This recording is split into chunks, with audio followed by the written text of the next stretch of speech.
Ladies and gentlemen, please welcome the visiting Center Grove High School Trojans.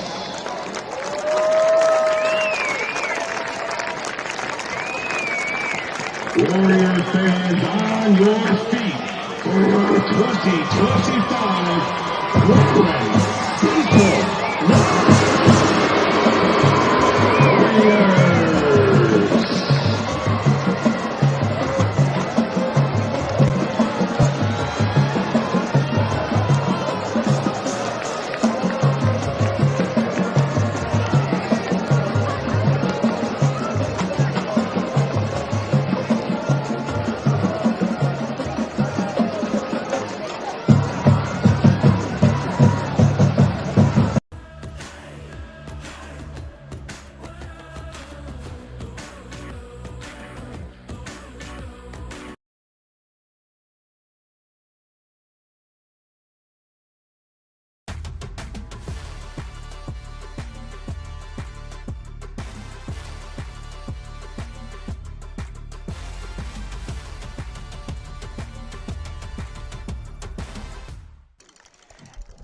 After a 2-year break, two programs that have combined for 14 state championships renew their Week 1 rivalry in one of the state's top season opening matchups. And we'll have it for you tonight as the third-ranked Center Grove Trojans take on the sixth-ranked Warren Central Warriors live right here on the IHSAA Sports Network.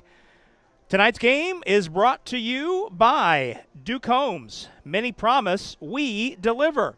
By LIUNA, the proud members of the Indiana Laborers District Council and affiliate local unions who build Indiana. We are LIUNA.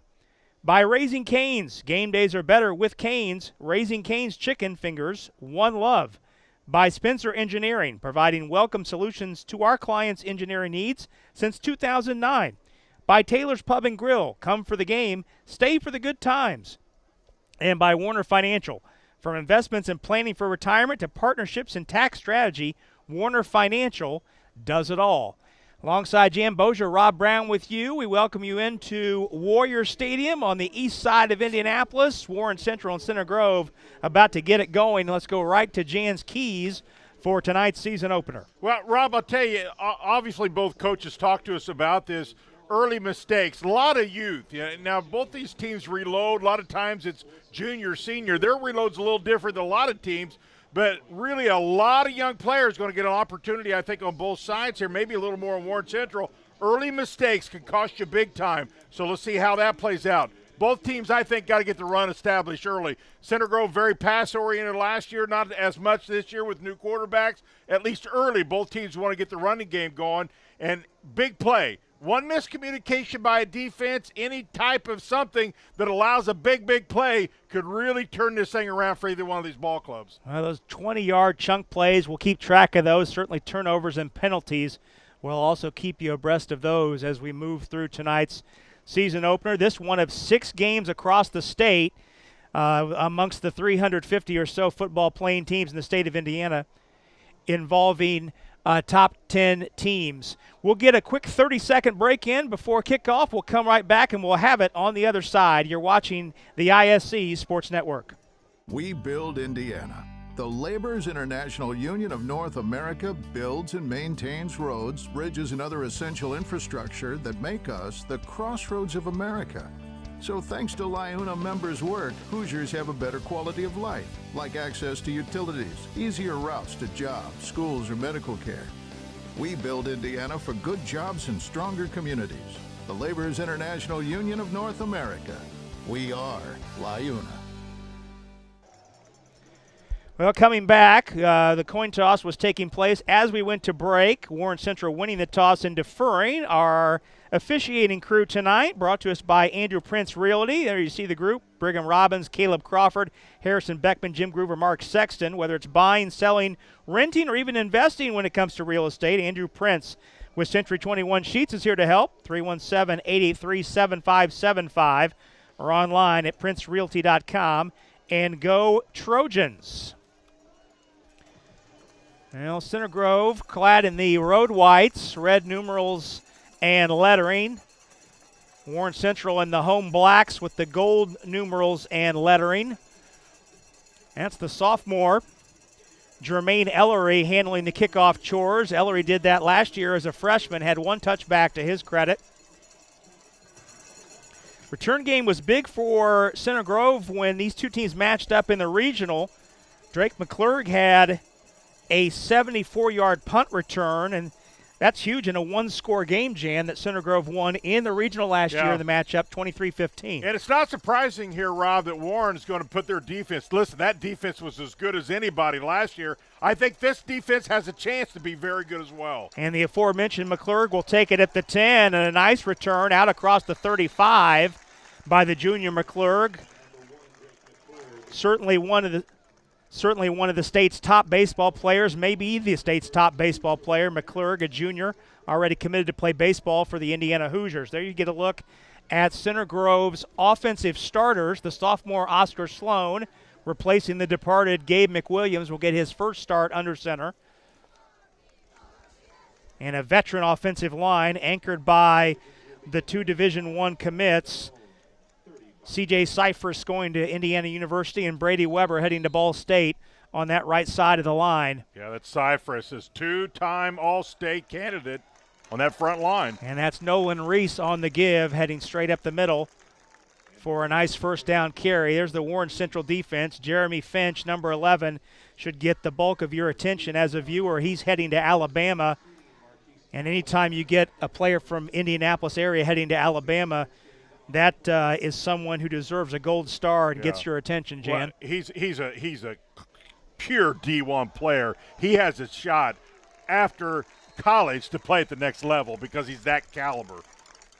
Center Grove sharing the carries on this first drive. That's Hudson Winkler, the junior tailback, on the give.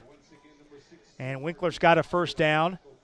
Out to the 48 and a gain of 7. Rob, this Warren Central defense last year really was the key to their success in that really good season they had. It kept them close most games, just averaged less than 10 points a game for the Warren Central Warriors last year defensively. Let's see how this year's does.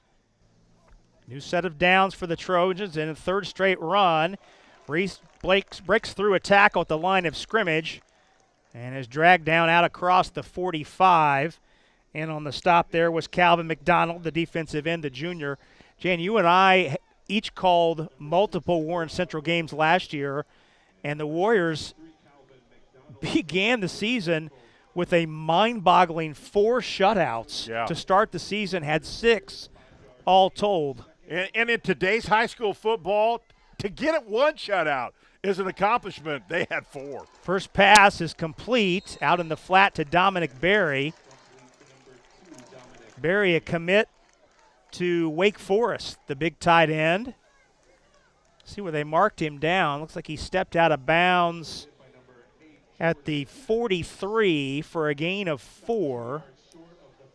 That'll set up 3rd and 1. Well, we'll see how this Warren Central offense kind of settles in. Whenever you go and replace a McWilliams at quarterback, a guy who threw over 3,000 yards passing, that is a big shoes to fill here for the Center Grove Trojans.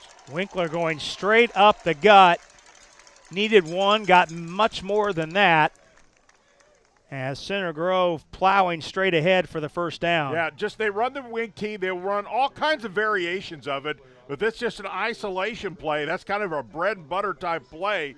And we talked about in the opening the fact that with the McWilliams now gone, that they'll really try to emphasize this running game. So far, so good. Listen, this is a really good front offensive line. They got some veterans on that O-line. And Reese tries the outside, and the first time that Warren Central shuts off the edge. And that was the backup linebacker Dex Smith, the junior, number 22, coming off the edge, stopping Reese for no gain. Well, Reese carried for just under 600 yards last year as a junior, I should say, averaging about 5.5 yards per carry. And once again, they did not run the ball primarily. They passed it, but he was effective.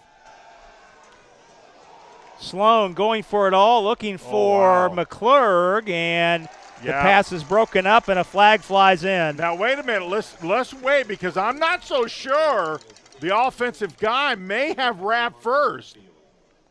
Let's see how they call this, because both guys get equal look at the ball. That flag was late. It'll be interesting which way they lean towards. Didn't really see the hands of the Warriors defender as much as I seen the hands of Center Grove. Yeah, it looks like they're going to go against Warren here, Rob. Let's take a look here. The receiver comes back for the ball. Now look at his hands. Boy, that's a tough call. Both of them wrapped about the same time. They just felt like the Warren wrap is a little quick, I guess. So that's a 15-yard penalty on the Warren Central defense and an automatic first down. That's a well-thrown ball. But then a 5-yard procedure penalty will back the Trojans up. That'll move the ball back to the 25-yard line. Sloan in that pass certainly showed us that he can get it downfield with that arm. Trojans use dual coordinators. Joe Siderwitz handles the passing side of things. Troy Dice the run game. And the Trojans will call timeout. We'll keep it here as the Trojans will huddle up and discuss some things. That gives us an opportunity to remind you tonight's game is brought to us by LIUNA, the 12,000 Hoosier men and women with Laborers District Council and affiliated local unions that build in Indiana. We are LIUNA. Tonight's game is also brought to us by UIndy Athletics. Fall sports are back at UIndy with a jam-packed home schedule in September. Be sure to visit UIndyathletics.com to stay up to date on upcoming contests and promos like September 13th Youth Day at Greyhound Football. Fans 12 and under receive free admission to the game and access to all new Greyhounds Kids Corner. Visit UIndyathletics.com for more information. Eric Moore back, what is this, year 27, something like that? Year 27 for Coach Moore, 5 state championships. And I honestly think last year's team, after he basically had to rebuild his whole front line defensively, might have been one of his best coaching jobs. 7th straight trip to the semi-state. There's the first carry of the night for Ricky Lang.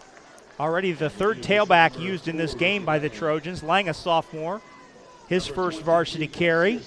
You look at that Center Grove Trojan team, they were 4 points away from going to the state. That was a back-and-forth game against Brownsburg, who ultimately won the state. But you're talking about a team that lost 3 in midseason, turned it around, played their best ball in the tournament, and was just a few plays away from going to Lucas. Of course, you kind of always expect Center Grove to be in that conversation. An 8-5 record, the 5 losses the most for the Trojans since 2019. And as you mentioned, Jan, still got to the semi-state, still found a way. A lot of people, when they look at records, they go, well, that's not Center Grove.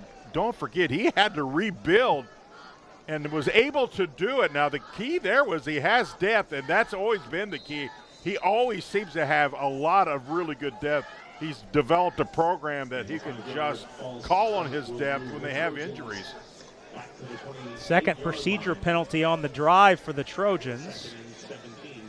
That was something that Coach Moore conveyed to us during the week, that he was concerned about. Penalties always a worry point for coaches in this week 1 matchup. Warriors show blitz pre-snap and they bring it. Screen underneath, pass complete to Biggerstaff. His first action of the game. That's Jaden Biggerstaff, the sophomore. Well, I don't know if he checked off. I think he may have, because he's seen the blitz. And anytime you get a blitz, if you can get a screen call, a little dump pass, that's a perfect play. So I think he may have checked off there, because that's the perfect call for that type of defense. Dump down to Biggerstaff, picks up 7. Sets up 3rd and 11 from the 21. This drive been impressive so far, Rob.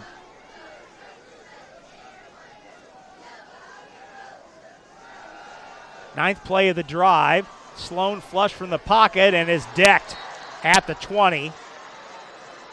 Well, good decision on his part. The thing, he's got to be a little careful. Have that loaf of bread hanging out there, and you get some people that Warren has, and they're going to swipe that thing away. See how he kind of lost that football out there? He's got to tuck that thing. After he goes by the line of scrimmage, you can't do anything with it, so you need to tuck that thing. Sean Fox and Andrew Winkle combined on the hit. Sloan did gain a yard, so no sack on the play. And Dallas Corn Post is on for what would be a 37-yard field goal, tie a career long. Plenty of leg, and it is good. It is good. Corn Probst with the 37-yard field goal. The Trojans are on the board with 6:52 to go. We'll step out, take a break, and come right back on the ISC Sports Network. Hi, I'm Jason Warner. And I'm Christy Calderon. At Warner Financial, our vision is to redefine what it means to partner with a financial institution. We bring together expertise and dedication with a relentless focus on your financial success. Our drive is to create a strategy that aligns your unique goals by crafting tailored financial solutions to guide you through life's milestones. Together, we'll navigate the complexities and turn financial challenges into opportunities.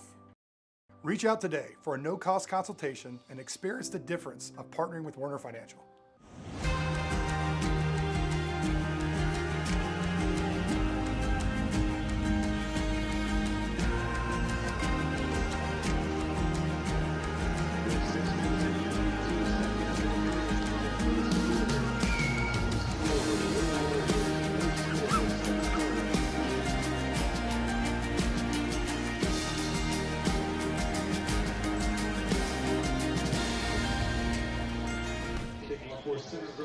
Well, 9 plays and 5 minutes even for the Trojans results in a career high-tying 37-yard field goal by the junior Dallas Corn Probst.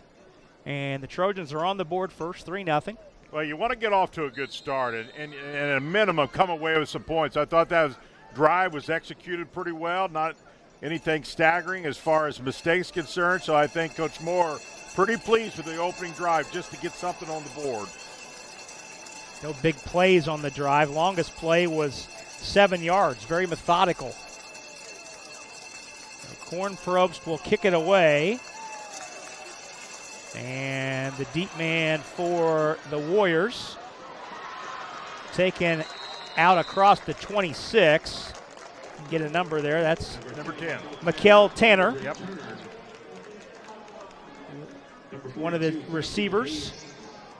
Take a look at the Warren Central offense. 2 quarterbacks listed. That was what we got from Warren Central this week. They're still trying to determine who the long-term quarterback is going to be. Anthony Dennison had 7 starts last year. He's a returner. Joe Goss transferred in from Ben Davis, also started 7 games last year for the Giants. It'll be Dennison who will start the game, both of them juniors, but we expect to see plenty of Doss as well. Dennison out there, number 17, in shotgun to begin the ball game. Well, Dennison had some experience from last year, so he should be a year older and a year wiser and with some experience. Dennison's first pass is batted down, incomplete, and that was Jeremy Stanley, the senior defensive tackle, number 91, that got a hand on it. Yep, Stanley, defensive line, something near and dear to my heart. Get those paws up there as soon as he brings that arm back. And get a look at the Center Grove defense. Kobe Cherry, a key man to watch, number 9. He was one of those defensive linemen that you mentioned, Jan, that was lost due to injury before the season. He is back and is a Purdue commit on the D-line, the D-tackle. And another pass batted down, this time coming off the edge, number 34, the nickelback, Vinny Hayes. Well, 2 things are happening at least here early. The line has got to do a better job of getting in the middle of these defensive linemen so they can't get up, and he's hanging on to that ball just a little too long, because the longer you hold on to the ball, the easier it is to get up and deflect that ball. See, there it is. That was a missed block that time. Well, now Warren Central finds itself in a spot, Jan, where it really struggled last year, 3rd and long. Dennison straight drop, flush from the pocket. Out in the flat, and it's overthrown. There were 2 receivers, 1 intermediate, 1 long, both overthrown, and the Warriors go 3 and out. Well, I thought he had Thomas in the flats. That could have been at least some solid yardage. He elected to go a little farther down the field. I'm not sure that was near as clean as the first opportunity or his first look, and he elected to go a little deeper. And the passing game looks like they're going to try to go with it as much as possible here early. Really kind of struggled on those first two, and then the third one just an incomplete pass. Well, Ellery is on to punt. Ellery handled the kickoff chores. Damian Shanklin, the All-State defensive lineman, handled the punting last year. Ellery had just one punt last year. Gets a good bouncing punt away that the Trojans will back away from, and it will roll to a stop at the 30. Pretty good punt. We'll jump out for a quick 30-second break and come right back. Trojans lead 3-0, 6:28 to go, first quarter on the IHSAA Sports Network. Gridiron Foundation is all about development. When they first started learning about football, all the way to high school, giving them opportunities with their hard work and the ecosystem we've built. We take them out of their neighborhoods and put them in front of Division I coaches and give them a purpose and a chance to be successful after high school. The type of growth that I've seen in our athletes and the Gridiron Foundation has been more off the field than on the field. That was the original purpose, to make well-rounded young men in life and community. Okay, that was... Now back to action here. Rob Brown and Jan Bozier with you.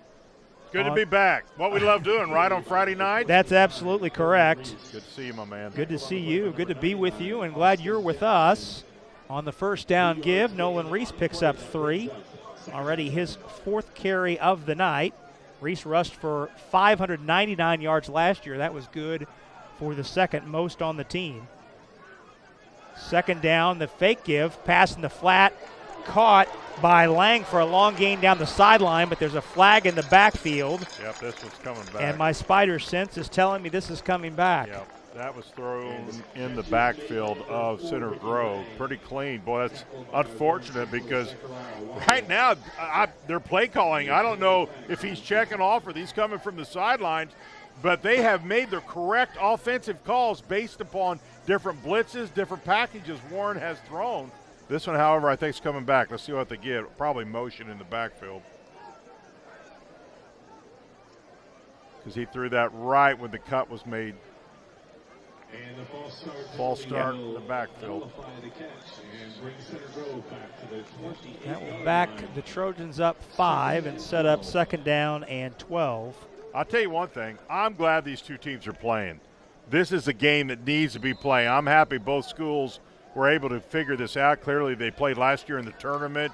But everybody around the state's talking about this game because it's that caliber of game. Well, to your point, this was a week 1 game for 10 straight years. For a long time, yes. From 2013 to 2022. Delayed give to Reese, who's got the edge up the far sideline in our first big play of the game as Reese is into Warren Central territory.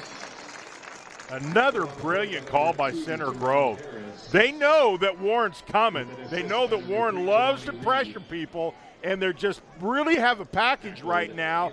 The draws, the screen passes, those are the types of things, Bob, that offset all that pressure that they put on the defensive side. Very well called so far by the Trojans. Well, that's a Jan big play alert. That's our first explosive of the night. 33 on that gain by Reese. There's a pass in the flat to the tight end, Barry.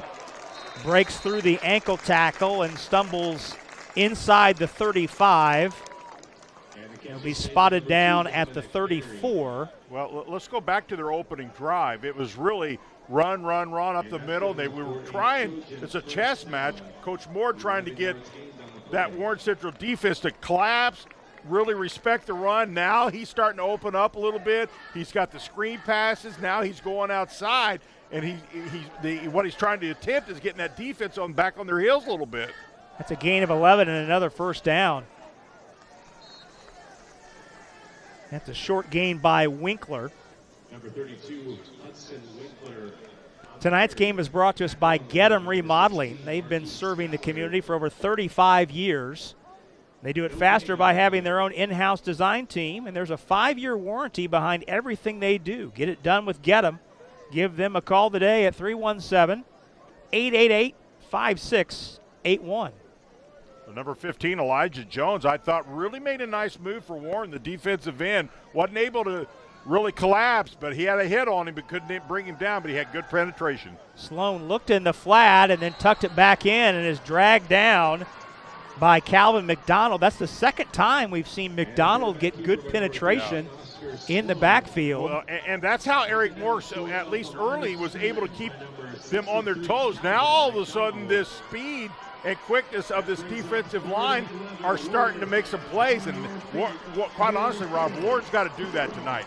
This defense, because it can, it's got to make some plays.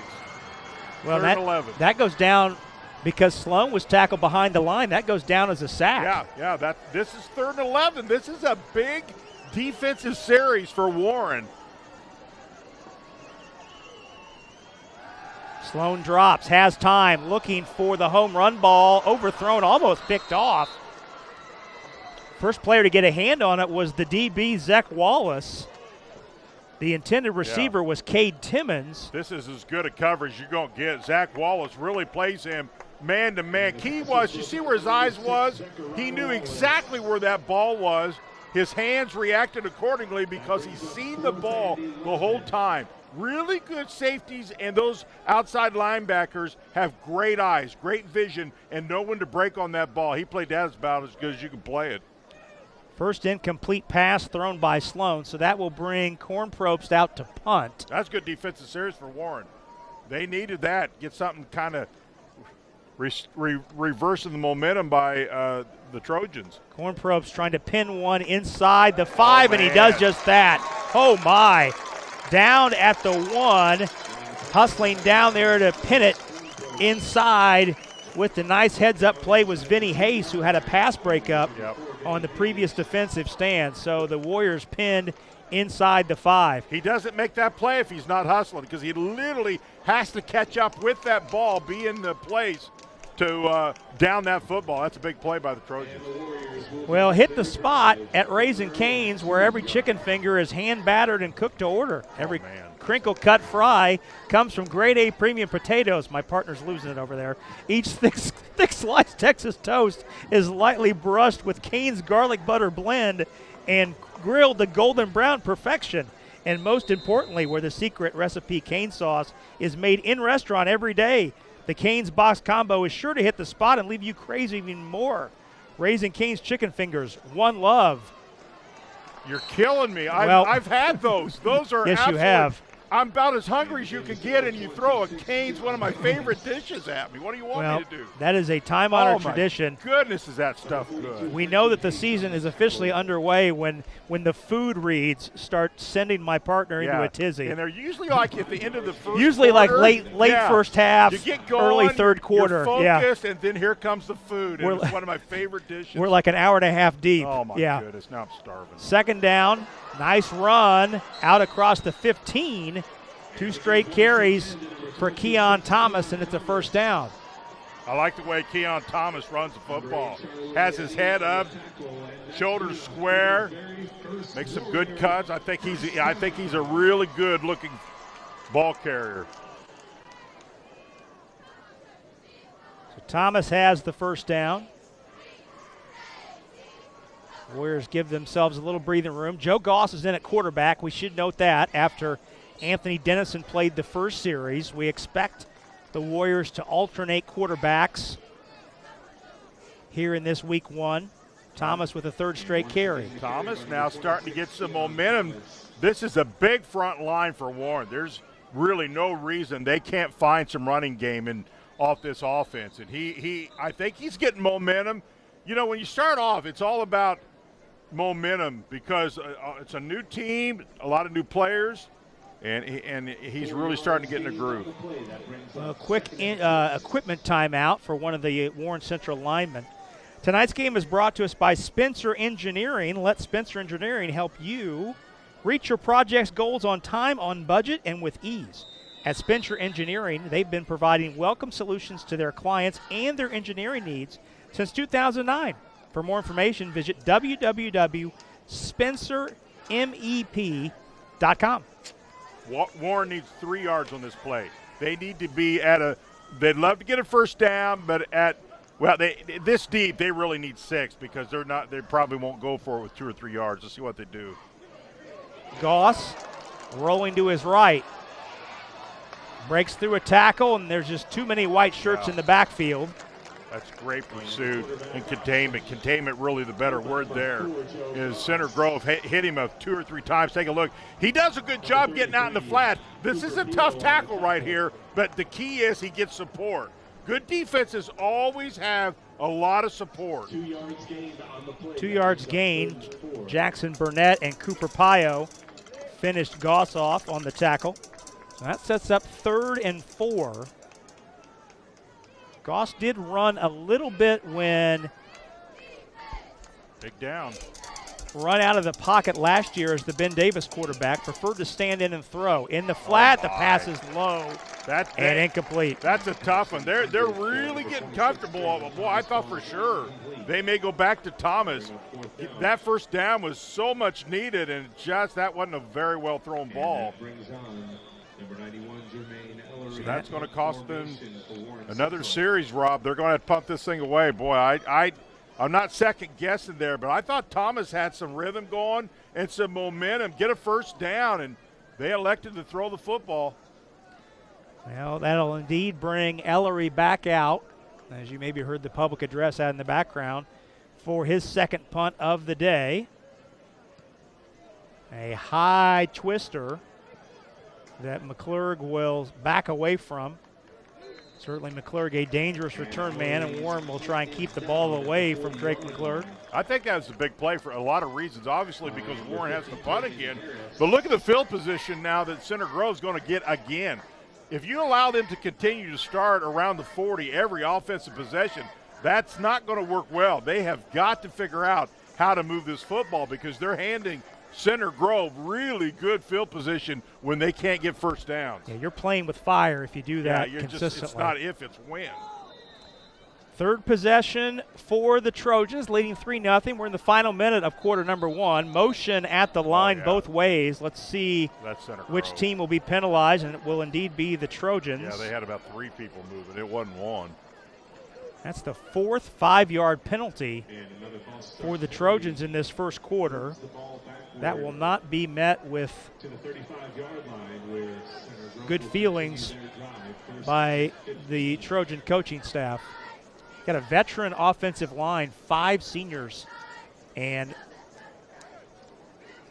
4 returning starters on that Trojan offensive line. Now it's 1st and 15.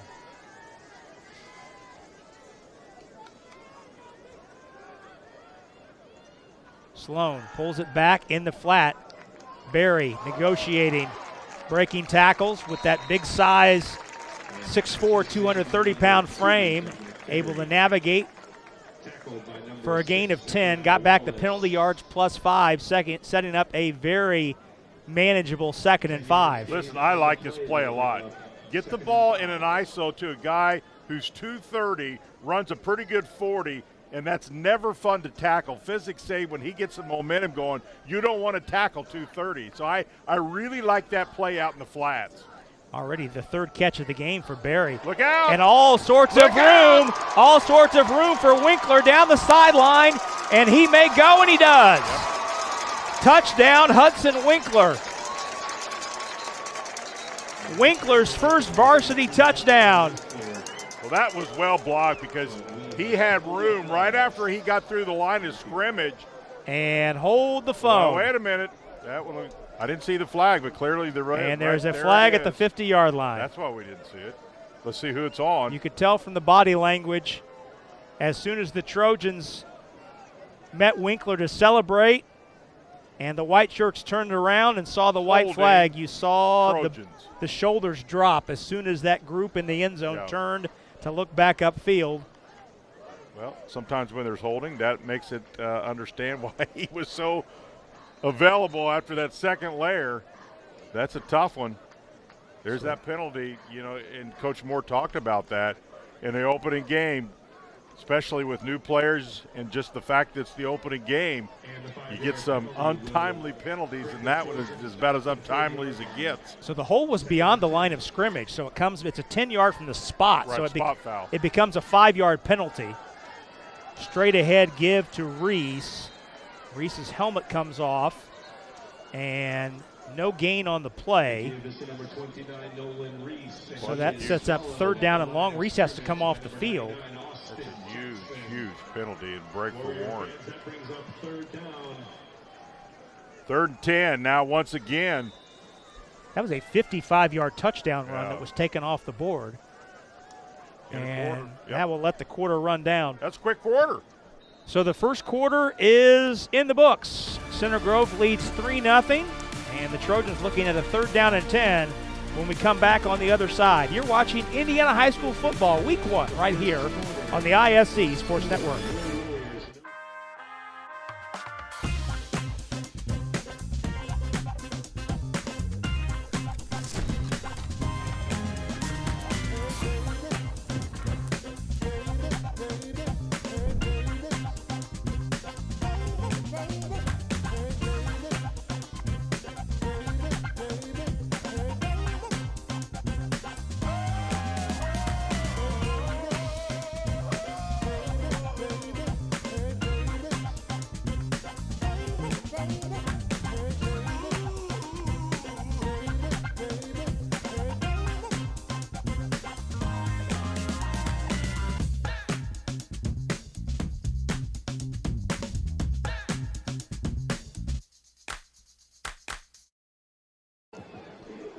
Rob Brown, Jan Bozier back with you at Warrior Stadium. Center Grove leading Warren Central 3-0. Tonight's game is brought to us by Trine University, where you'll become thunderous with every goal achieved, concept realized, and Project ACE. Personally supported by a world-class faculty. Find out why Trine graduates have an over 99% employment rate and make noise in any field they choose at trine.edu. As a former Fort Wayne resident, I'm old enough that I remember when that was Tri-State. Me too. Center Grove looking at 3rd down and 10. And I know you said this earlier, Jan, this is another big down for the Warren Central defense. Sloan drops, steps up. Pocket collapsing, and Sloan is surrounded he took a shot at the 43-yard line. Calvin McDonald laid the smack on him. He's pretty excited. Wow, you get vulnerable as a quarterback, Rob. You come through that line standing up. He's got to get down. Because I'm telling you, he took a shot by Calvin McDonald. No gain on the play, so no sack on the play, but that's the 3rd time we've called McDonald's name tonight. Cornprope's actually a gain of 3 on the play, so certainly no sack, but McDonald has been a factor in the backfield for the Warren Central defense. And another procedure penalty on Center Grove. That's the 6th one tonight. They just don't have much time. They literally are limited now in today's football. Now, that being said, they work all summer long, but literally from the time they put the pads on to the opening game is less than, what is it, 2 weeks now? So timing takes a while. It just does, especially in Center Grove's part when they're with a new quarterback. You get used to a cadence. He's gone. This guy's got a brand new, probably cadence, so it's just going to take a little while. I should say the 6th penalty, the 5th procedure penalty of the 6 on Center Grove. So Corn Probst will punt from right about his own 25, and it's a booming punt. We touched it. And it will be fielded inside the 10 and dragged down. Great coverage. Inside the 20. Encircled was Keyshawn Williams-Jarrett, the only return man. That's difficult to say for Warren Central. Well, Center Grove, no question, is playing the field game right now. They're literally controlling the field possession. And now Warren Central, again, is going to start back deep in its own territory at about the 17, Rob. They got a long way to go. They got to get some consistency going. Plenty of time. I get it. First game. It may take a while, but I think they got to figure out how to run this ball a little bit. Ball placed at the 17, and the Warriors continue to alternate quarterbacks. Anthony Dennison on for his 2nd series. Dennison drops as a flag flies. Pass down the sideline and a leaping catch, but I believe the receiver was out of bounds. Going up to make the catch was Kamir James. And we have a penalty flag on the field. The new coach, J.T. Whitaker, comes from Brownsburg as the offensive coordinator, so he's certainly putting his flavor on this Warren Central offense right now. It's a 5-yard walk-off on the Warriors, second penalty on the home team tonight. And J.T. Whitaker, as you mentioned, Jan, the offensive coordinator on the 6A state champion Brownsburg squad. Said he really likes it at Warren. He's excited to get this job. He had a lot of different looks at places he could have went and just loves the way that Warren Central loves football, embraces football. Of course, well, they got 9 state champions or something like that. 9 state championships. Yeah. Delayed give to Thomas, who's got room down the sideline, protecting the football before Thomas is knocked out of bounds, but a big run for Keon Thomas. I told you. The junior. Rob, I hate to tell you, I told you. But Thomas, it looks like he can run. What a nice cut. Cut outside. Get this guy the ball. He's the real deal. I like that play a lot, and that offensive line, I thought, really got off the football about as good as it has all game. See, they are capable. It's just going to take a little time. First explosive run for Thomas, a gain of 33. Out to the 45-yard line and a first down. Delayed give to Thomas. Dancing his way straight ahead for a pickup of about 3 on first down. Good news about Thomas, he's just a junior too. Good size, 6 foot 210. Got great feet. He can shift on a dime. That last big run, man, he took one look up the middle, nothing there, and made a quick shift to the right. Tells you he's got quick feet. Dennison looks it over. Blitz. Here comes the blitz. Dumped down to Thomas in the flat. Thomas able to maneuver into the secondary and take it down near the 40 for a first down. Into Center Grove territory.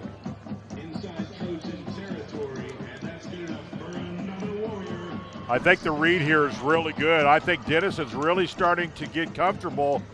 Let's see if they can get this momentum. This is as good as it's been on offense. At a minimum, get in good field position. Boy, but you'd love to see for Warren Central allow them to get something on the board here.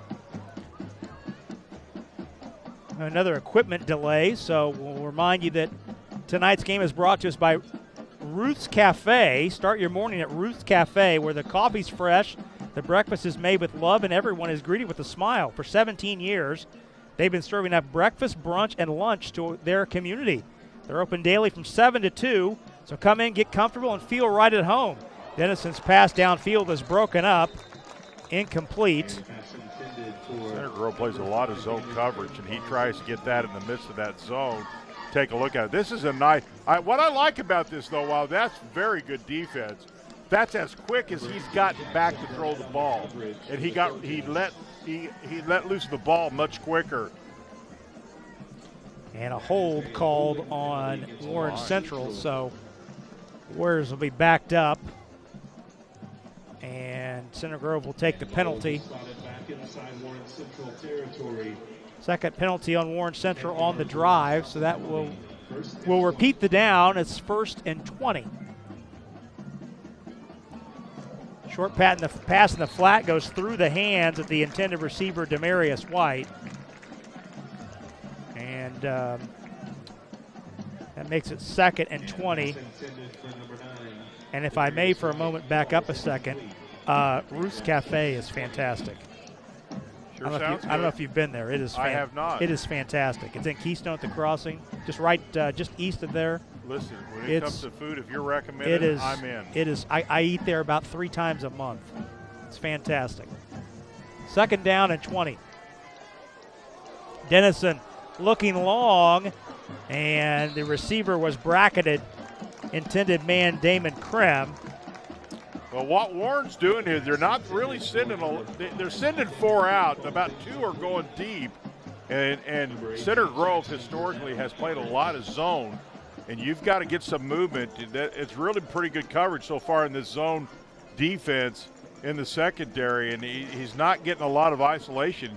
Dennison certainly shows he's got an arm. He's got some receivers, I think, that can catch the ball, but they're really trying these fly patterns and using the sideline as a boundary and have not really found a lot of success on the long ball just yet. Not a lot of plays in the bag for 3rd down and 20. Trojans go underneath to Turner for a short gain. I like that play, though. That's a solid 3-4 yard play for the Warriors.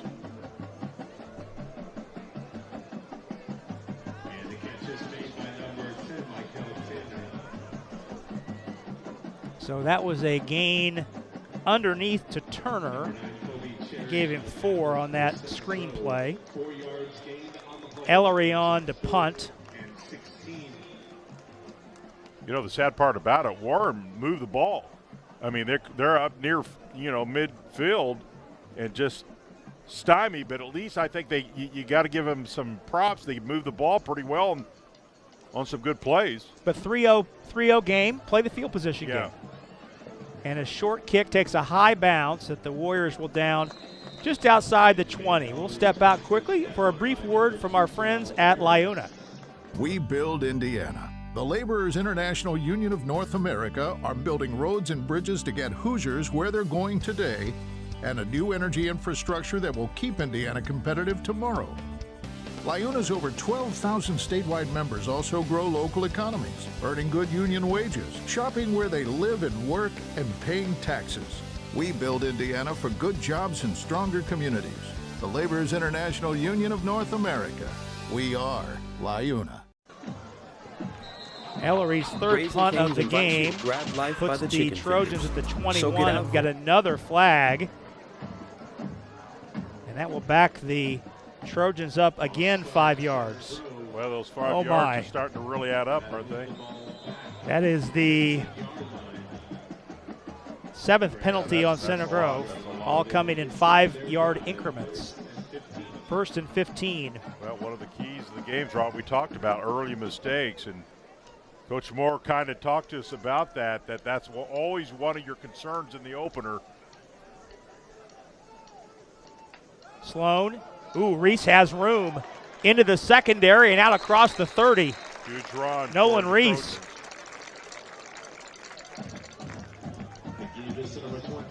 Let's look at the blocking. This is a great shot to show the blocking. Key right there is he follows his lead back. Line does a good job, but his lead back really made him some room, and that lead back was Barry. Dominic Barry really kind of was just that lead block that he needed. Reese needed 15 and got 16, 1st down. Here's Reese again, trying that same left side. Lowers the shoulder, barging his way out across the 40, and another 1st down. I like it. Playing with some emotion, got some momentum going. And there's Mr. Hankey on the 36. Man, Coach Moore not going to like this. This is really stymied. You know, they only lead 3-0. It kind of feels a little more than that, but it's not, and a lot of it's due to these penalties. Well, again, that's a spot foul. So the ball marched back to, put that at the 26. So that's a 6-yard penalty, it looks like. 1st and 10. Straight up the gut is Winkler. And they gave us a number 32, Hudson Winkler. Give him 4 out to the 30. It really feels, Jan, like actually that Center Grove is, the line of Center Grove is blowing Warren off the ball. Yeah, they're playing very well. They got nothing to show for it because of the penalties. There's no question. That's a great observation. This front, and we knew because this is a veteran, for the most part, front line for the Trojans. 5 seniors on that line. Delayed give. Winkler trying the left side. Hesitation move to the sideline before Winkler is shoved out of bounds by Sean Fox. Well, Trojans historically always use anywhere from 3 to 5 running backs. one of their things they like to do is keep fresh legs back there. You know, through the years, though, you could think of some Steele and some others that are now in the pros that have certainly highlighted that backfield for the Trojans. They've had some really big-time runners. But when they don't have those big-time runners, they really like to do it by the committee to keep the legs fresh. Inside 7 minutes to go here in the half. Center Grove's field goal on the opening drive of the game, the only score thus far.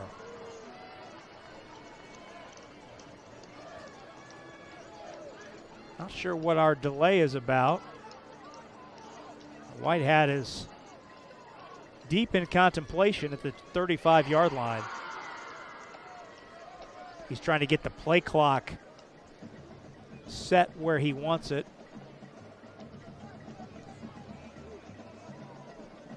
Taking a look in the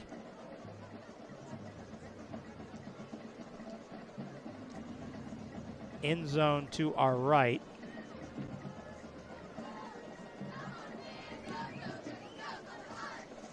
Trying to get my direction straight there. That would be the east end zone.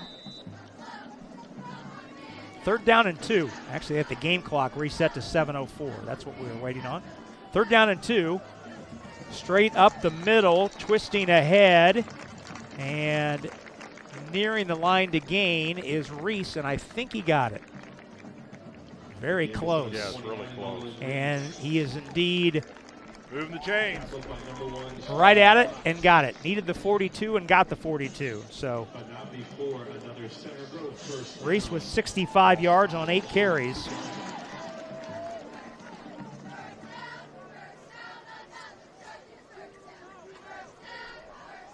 Another first down for the Trojans. And now some room down the sideline. Reese dragged down from behind inside the 30. And that's a big run for Nolan Reese. Tackled from the backside by Dex Smith.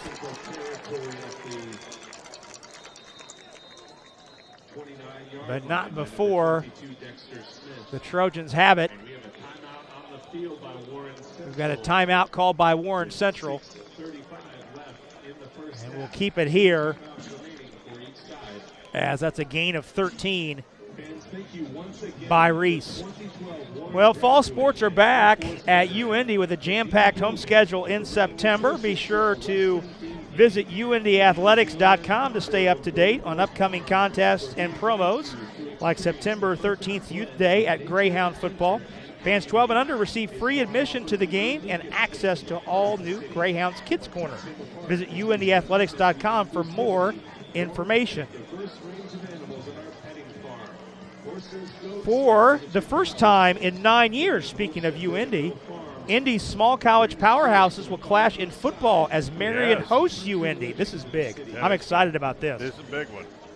The game kicks off the football season this Thursday night on August 28th, and we'd love to see you at St. Vincent Field. Tickets are on sale now for that game and the rest of the night's home schedule.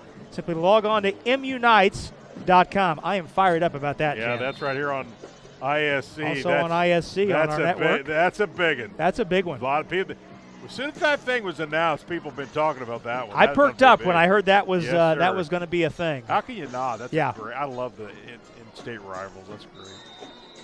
Back to action out of the timeout.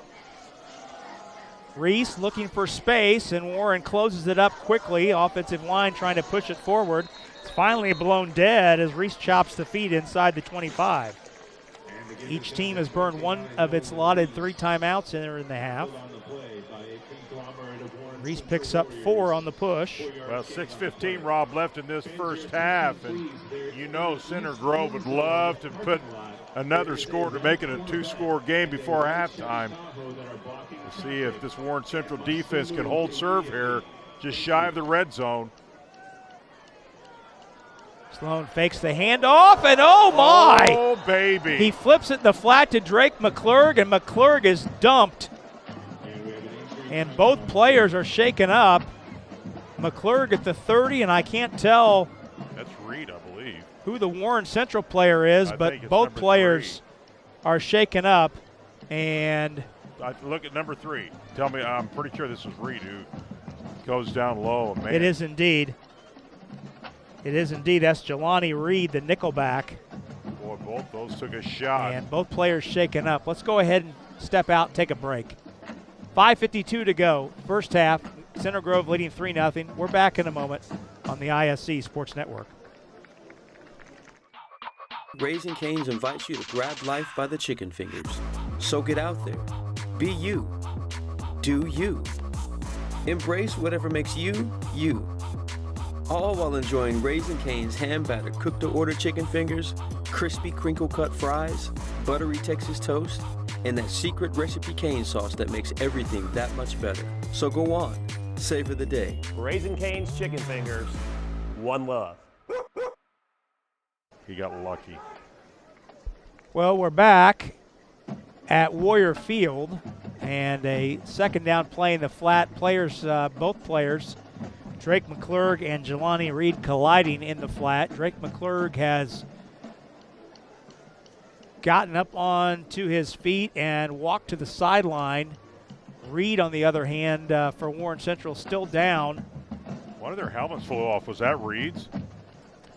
I believe so, that might yeah. have been the tackler. We're going to go ahead and take another break while Jelani Reed's still being tended to by the Warren Central athletic training staff. 5:52 to go, first half. We're back in a moment on the ISC Sports Network.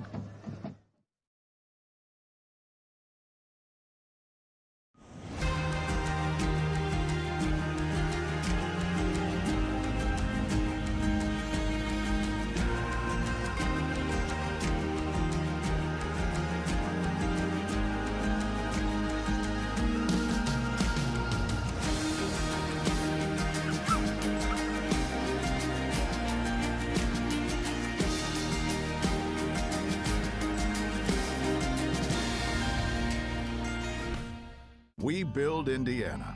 The Laborers International Union of North America builds and maintains roads, bridges, and other essential infrastructure that make us the crossroads of America. So thanks to LIUNA members' work, Hoosiers have a better quality of life, like access to utilities, easier routes to jobs, schools, or medical care. We build Indiana for good jobs and stronger communities. The Laborers International Union of North America. We are LIUNA. Trine University's Brooks College of Health Professions makes your expertise exceptional, building on your compassion with what patients and employers look for in a way that's thoughtful, thorough, and, of course, thunderous.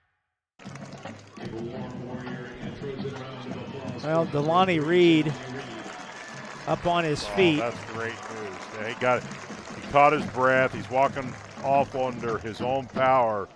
Man, that's good to see. Both players okay, and that could have been ugly. Yeah, I think the best thing you could hope for is that neither player needed assistance to get to the sideline. No doubt, Rob. So 3rd and 10. Let's reset. 3rd and 10 after that last play in the flat. 3rd and 10 from the Warren Central 29 for Center Grove. 5:47 to go here in the half. Still tons of time for this offense. Sloan in the flat to Barry. Barry breaking tackles, dragging defenders near the marker, tossed out of bounds by Sean Fox. It'll be very close. Well, they're using this option pass a lot. They're faking to the inside runner, trying to just enough freeze to get that quick pass out in the flats, and really it's kind of been their hot play in this first half. They've really had a lot of successful yards with it. Just a little fake in the middle to freeze linebackers and getting 3 and 4 and 5 off that same play. Barry marked a yard short, so we'll have our first 4th down attempt of the night. 4th and 1. Whoa, and straight give up the middle. He got the handoff just before he hit. Winkler gets the first down. Boy, Sloan just got that handoff away. Yes, he did, just in the nick of time. Winkler gets a gain of 5. Sloan was blasted about a half second after Sloan got the football away in the handoff. No question. That hitting is definitely starting to pick up here. Team's getting a little chippy. I like it. Winkler, a gain of 5. 1st and 10 at the 15. Down the sideline. Looking for the pylon is Lang. And they hadn't showed this play. This is a really good option to their offense. Take a look here. It's overload left, then they pull, try to get isolation. That's well executed. They hadn't showed that play up until now. They just try to overpower with that offset numbers on the left side. And Ricky Lang, just his second carry of the game, a gain of 13 down to the 2. First and goal at the 2 for Center Grove. Overload left again. They walk it in. And Reese will walk it in from the 2-yard line, touchdown. Off balance left, and they just try to get the numbers game, and it works out. Good drive for the Trojans, Rob. Nolan Reese's 5th carry of the drive. 2-yard score for the senior. And the Trojans lead at 9-0 with 4:49 to go here in the first half. Corin Probst is on for the PAT.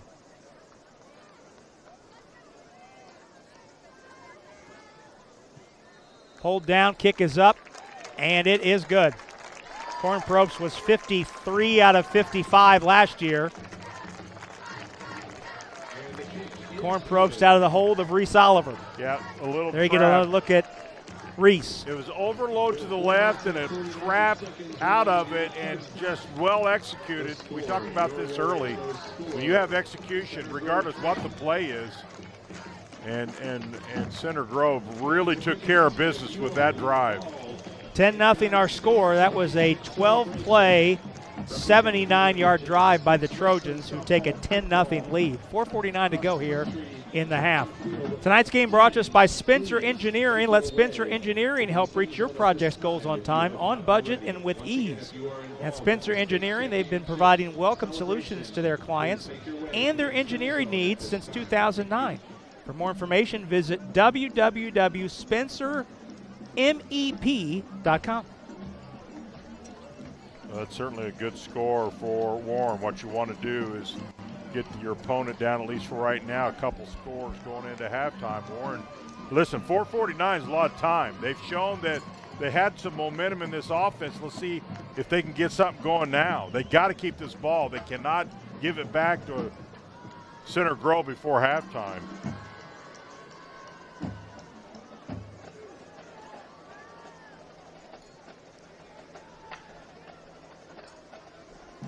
Trojans on to kick it away, leading 10-0. Warren Central, as a reminder, won the toss and deferred, so the Warriors will get the ball to start the second half.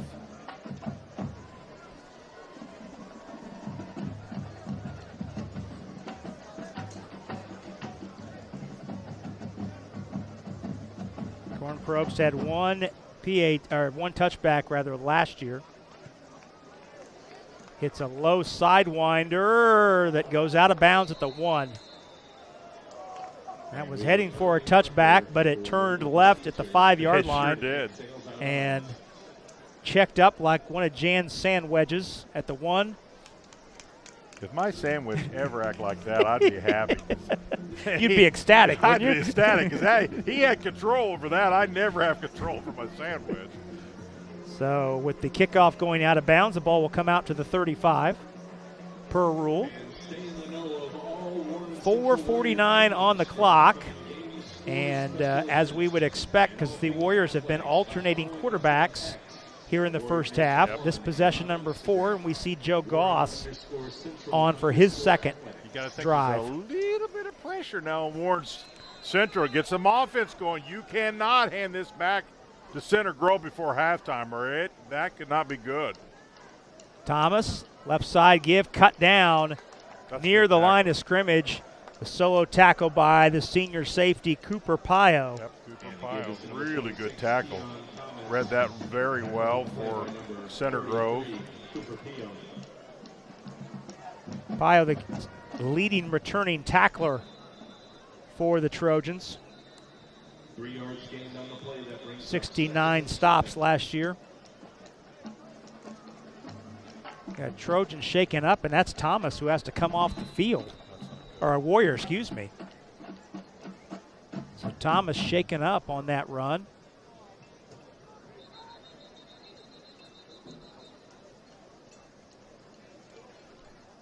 And the new back in the game is Jonathan Dossett, the sophomore, number 34.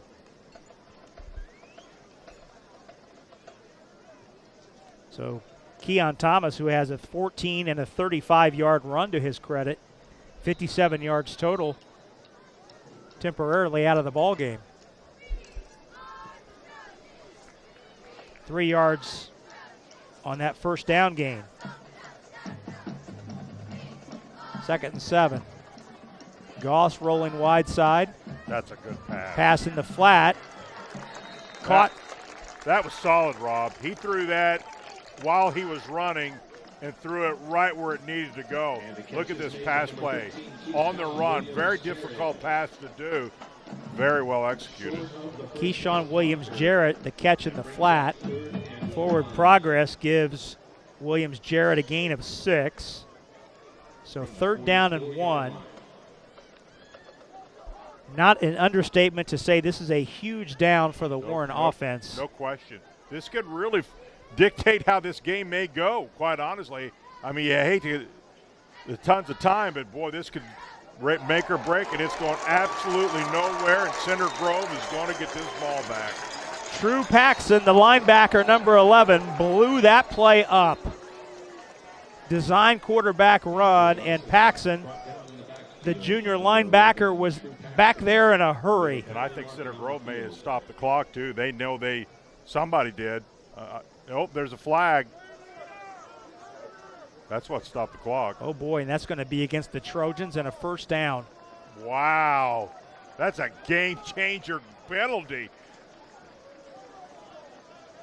Whoa. What, did you see what he called? Unsportsmanlike conduct. So that's a dead ball, unsportsmanlike conduct. Yes. So let's see if we can find it. Happens at the bottom of the – oh, right there it is. Right there it is. Center Grove guy. And see, the referee's watching the whole way. Hey, listen, you got to stop on the whistle. It's part of the game. That's a costly penalty. So 15 yards in the 1st down. Keon Thomas, good to see Thomas back in the ball game. Thomas sat out a couple plays and is back in, able to scoot ahead for a gain of a couple. 2 to be precise. 2nd and 8.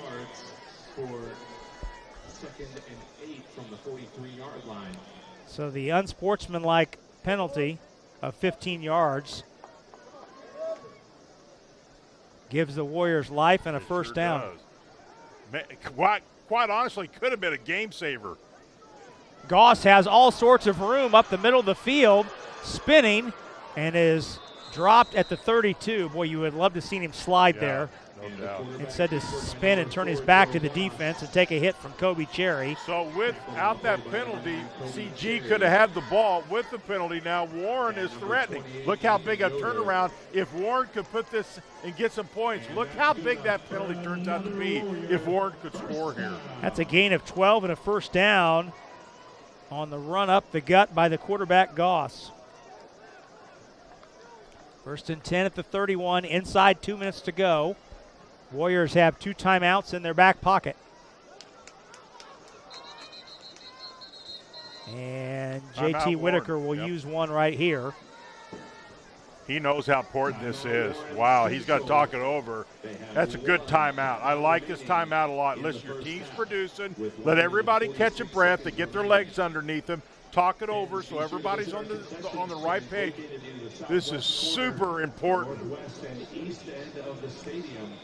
And we'll take this time to remind you that tonight's game is brought to us by Warner Financial, a firm that utilizes customized investment solutions to meet your financial goals. From investments and planning for retirement to partnerships and tax strategy, Warner Financial does it all. Call them today at 317-735-9202 to learn more about how you can secure your financial future.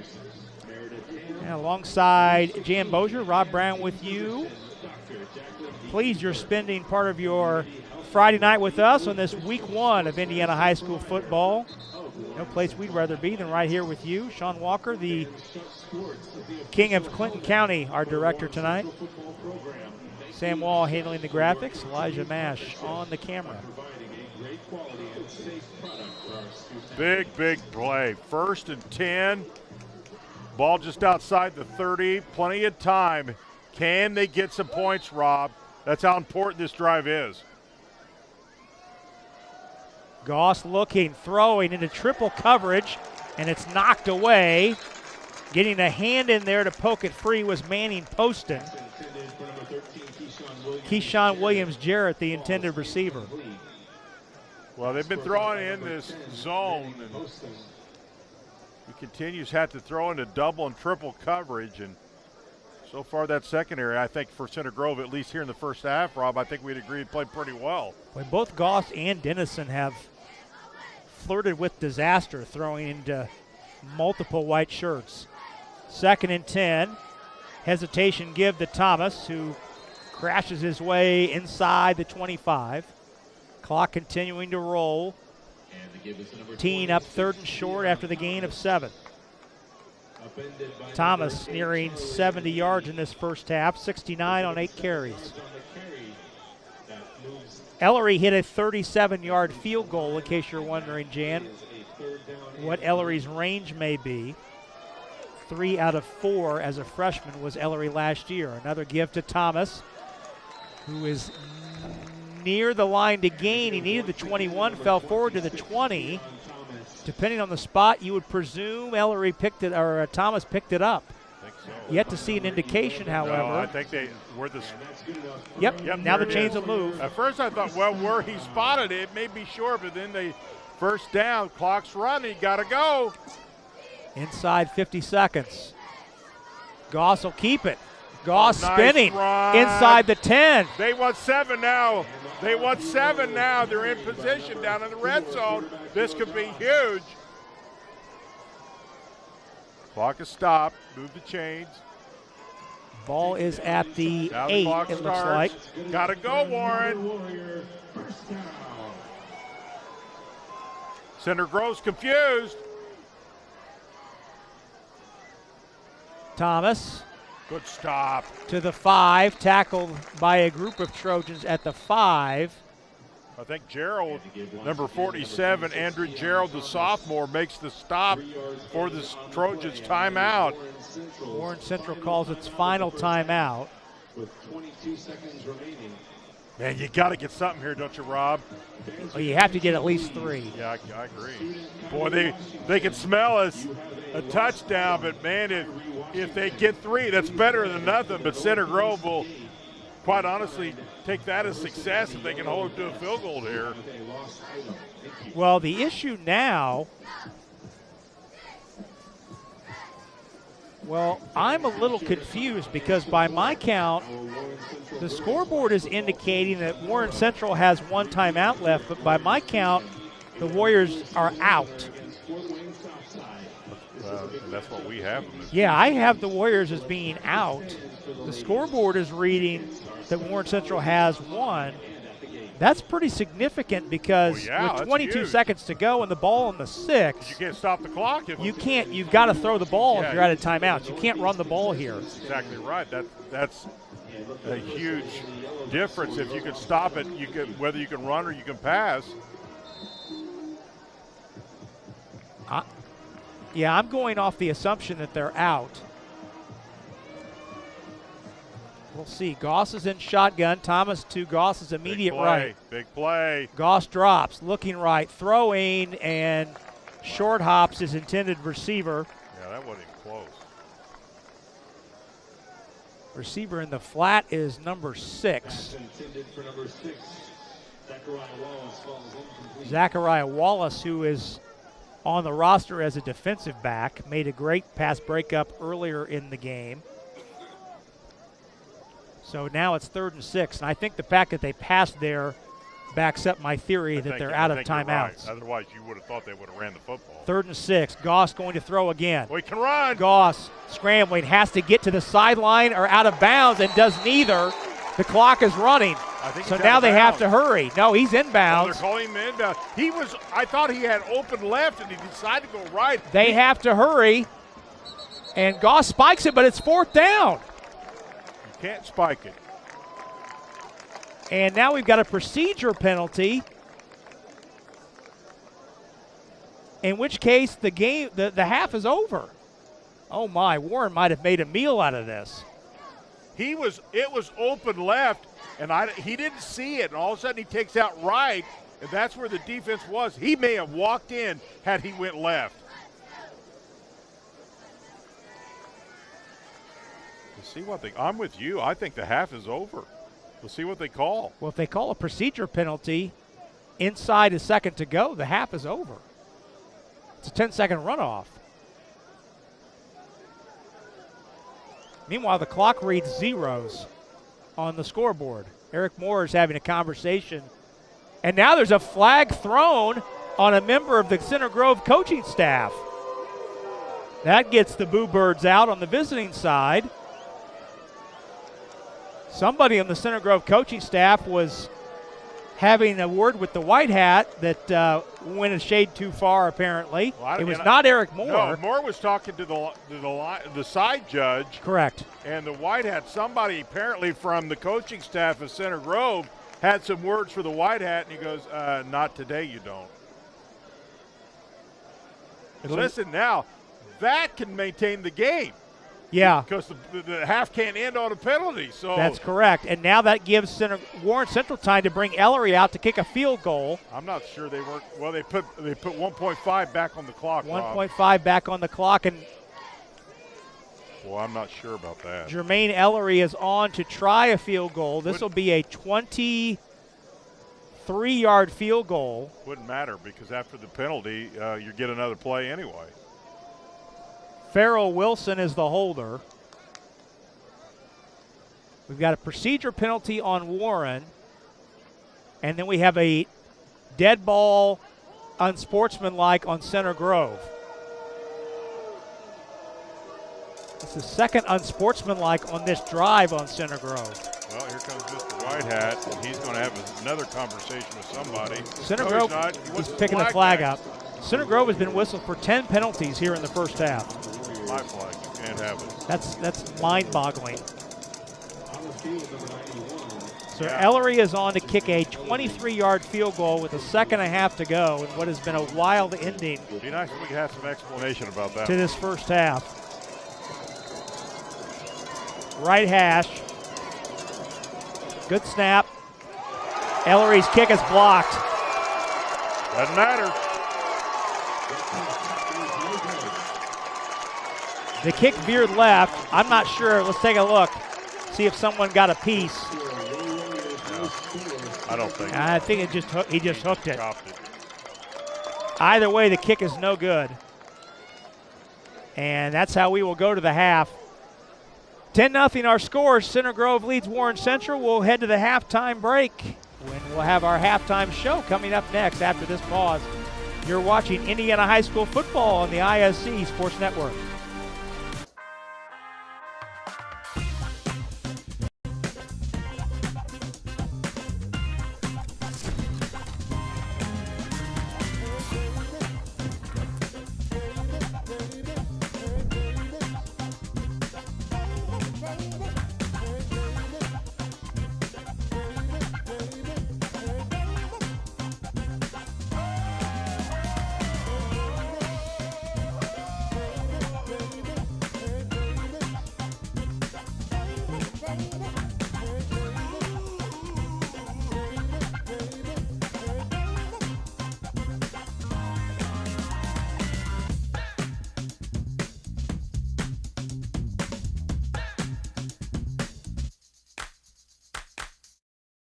We build Indiana. The Laborers International Union of North America are building roads and bridges to get Hoosiers where they're going today and a new energy infrastructure that will keep Indiana competitive tomorrow.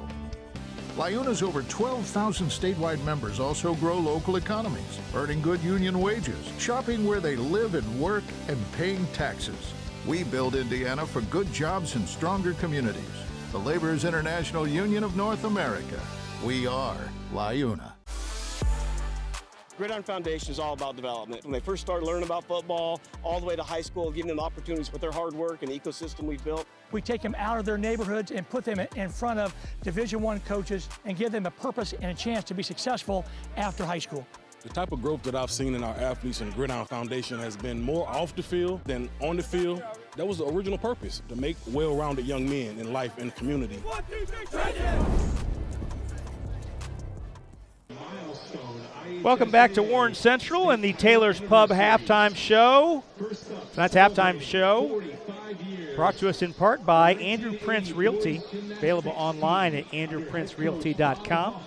By Get 'em Remodeling, get it done faster with Get 'em. By the Fountain Room, voted one of America's 50 most beautiful restaurants.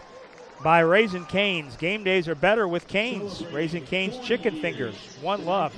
By UND Athletics, fall sports are back and the Hounds are back on campus. Find out more at undathletics.com. And by Trine University, be supported, become thunderous. Trine.edu. Well, the halftime show, again, brought to us by Taylor's Pub. Taylor's Pub and Grill at Greenbrier and Nora is your neighborhood pub where the drinks are cold, the crowd's electric, and the welcome is always warm. They've been serving Indy's North Side for over 30 years.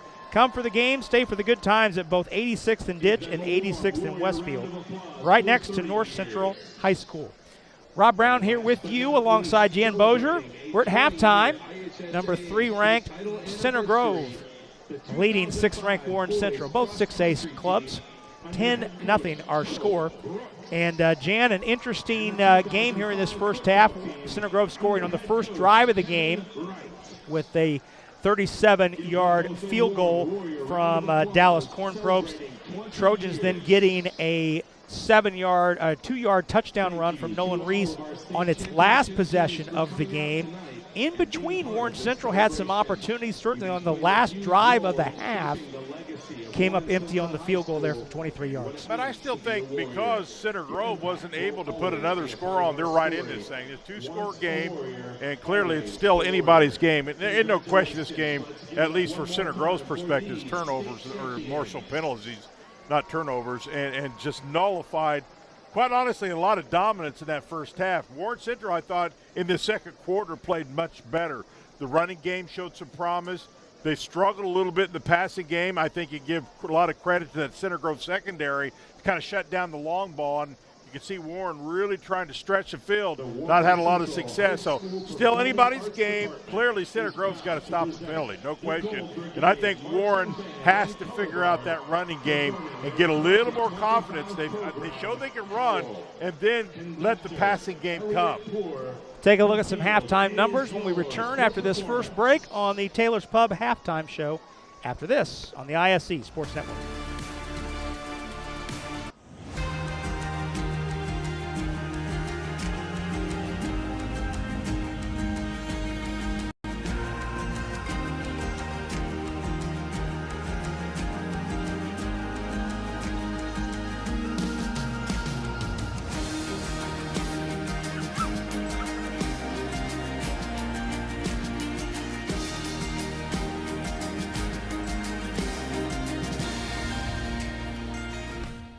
Hi, I'm Jason Warner of Warner Financial. When it comes to your 401k, you deserve a partner who values your retirement dreams as much as you do. We believe that your 401k is more than just an account. It's a strategy tailored to fit your unique circumstances. Our approach isn't just about numbers. It's about understanding you. Whether you're just starting your career or counting down the days until approaching retirement, we're here to ensure your 401k aligns perfectly with your future. Ready to make your 401k work for you? Contact us today for a personalized consultation. All right, we're going to change it up a little bit and look at our first half highlights to start off here in this halftime show. Center Grove able to run the football primarily behind Nolan Reese, but Hudson Winkler also got involved. Winkler with some strong runs, certainly early in the game on the first 2 drives of the game. Here's Corn Probst's career high tying 37-yard field goal. That was the game's first score on the opening drive. Yeah, I thought the start was really good for Center Grove, and you know, we're still under newness here at Warren Central because new coach, new quarterbacks, a lot of new. And clearly he's coming out going, I want to throw the ball. Both quarterbacks have really tried to throw the ball here in the first half. And Oscar Sloan, the new quarterback for Center Grove, the sophomore breaking in. And probably the best defensive player for Warren Central in that first half was Calvin McDonald, who we saw get that sack in the first half there early on, and then the nice punt down there by Vinny Hayes. I thought the Warren Central defense overall played pretty well. They bent a little bit, but they really didn't break. They gave up one score in the field goal. But listen, Center Grove had the ball a long time in that first half. For as long as they have it, they'll only have 10 points. You give Warren Central some props. Now, some of the problem with Center Grove's penalties. This has been Center Grove's most effective play of the game, is that tight end pass in the flat to Dominic Berry. Yeah, they fake, try to freeze linebackers and get a one-on-one in the flat. Here's an overload on the left side. I thought this was great execution by Center Grove just to have a numbers game and power the left side. Ricky Lang's run sets up this touchdown run by Nolan Reese, the game's only touchdown in the first half. And then Warren Central had a 9-play drive, certainly aided and extended by 2 unsportsmanlike penalties on Center Grove. But Jermaine Ellery had a chance to put the Warriors on the board on the last play of the half, but hooked his 23-yard field goal, and we remain at 10-0 here at the halftime intermission. We'll go ahead and take another break. When we come back, we'll look at some first-half numbers. We'll look at some first-half adjustments. Jan will talk us through those on the other side on this Taylor's Pub halftime show on the IHSAA Sports Network. Trine Engineering is about making the theoretical thunderous, amplifying your ingenuity, running a system upgrade on yourself, becoming a proven problem solver and a force of nature. Make an impact that's not only heard, but felt. Hello, I am Jason Warner, President and founder of Warner Financial. At Warner Financial, we understand that your financial journey is as unique as you are. That's why we offer a comprehensive suite of investment options, from custodial accounts for your children, individual retirement plans for business owners, to exploring the details of a 401k. Our team is dedicated to guiding you through every potential strategy. We want to be the partner who helps you navigate a world of possibilities. If you're ready to embark on your investment journey, contact us today, and let's get started. Time for our second half adjustments, our second half restorations, we should call them, brought to us by Get 'em. Get 'em Remodeling, they've been serving the community for over 35 years. They do it faster by having their own in-house design team, and there's a 5-year warranty behind everything they do. Get it done with Get 'em. Give them a call today at 317-888-5681. I turn my attention to my partner, Jan Bozier, to see what he's got on his mind for take us inside the mind of each head coach and what you might see here in the second half on each sideline in terms of adjustments. Well, both teams clearly were just trying to figure things out a little bit, early on. And I think you have a tendency not to play regular football when you got new quarterbacks, just see what I got. Clearly in a game like this, for me, it's all about now staying offensively on the field and getting first downs. If a team can figure out how to do that, they're going to put the sleeper hold on the other team. There's not a lot of first downs, not a lot of long drives in that first half. A team that can do that in the second half can have a huge advantage, and specifically Center Grove with the 10-0 lead. I like that. I'm writing that down. Long drives equal sleeper holds. Sleeper I like hold, that. Baby. That's a WWE I like term. that. I like that. You stay on the field, and you can't. The other team's defense, you wear them out. So let's see what happens.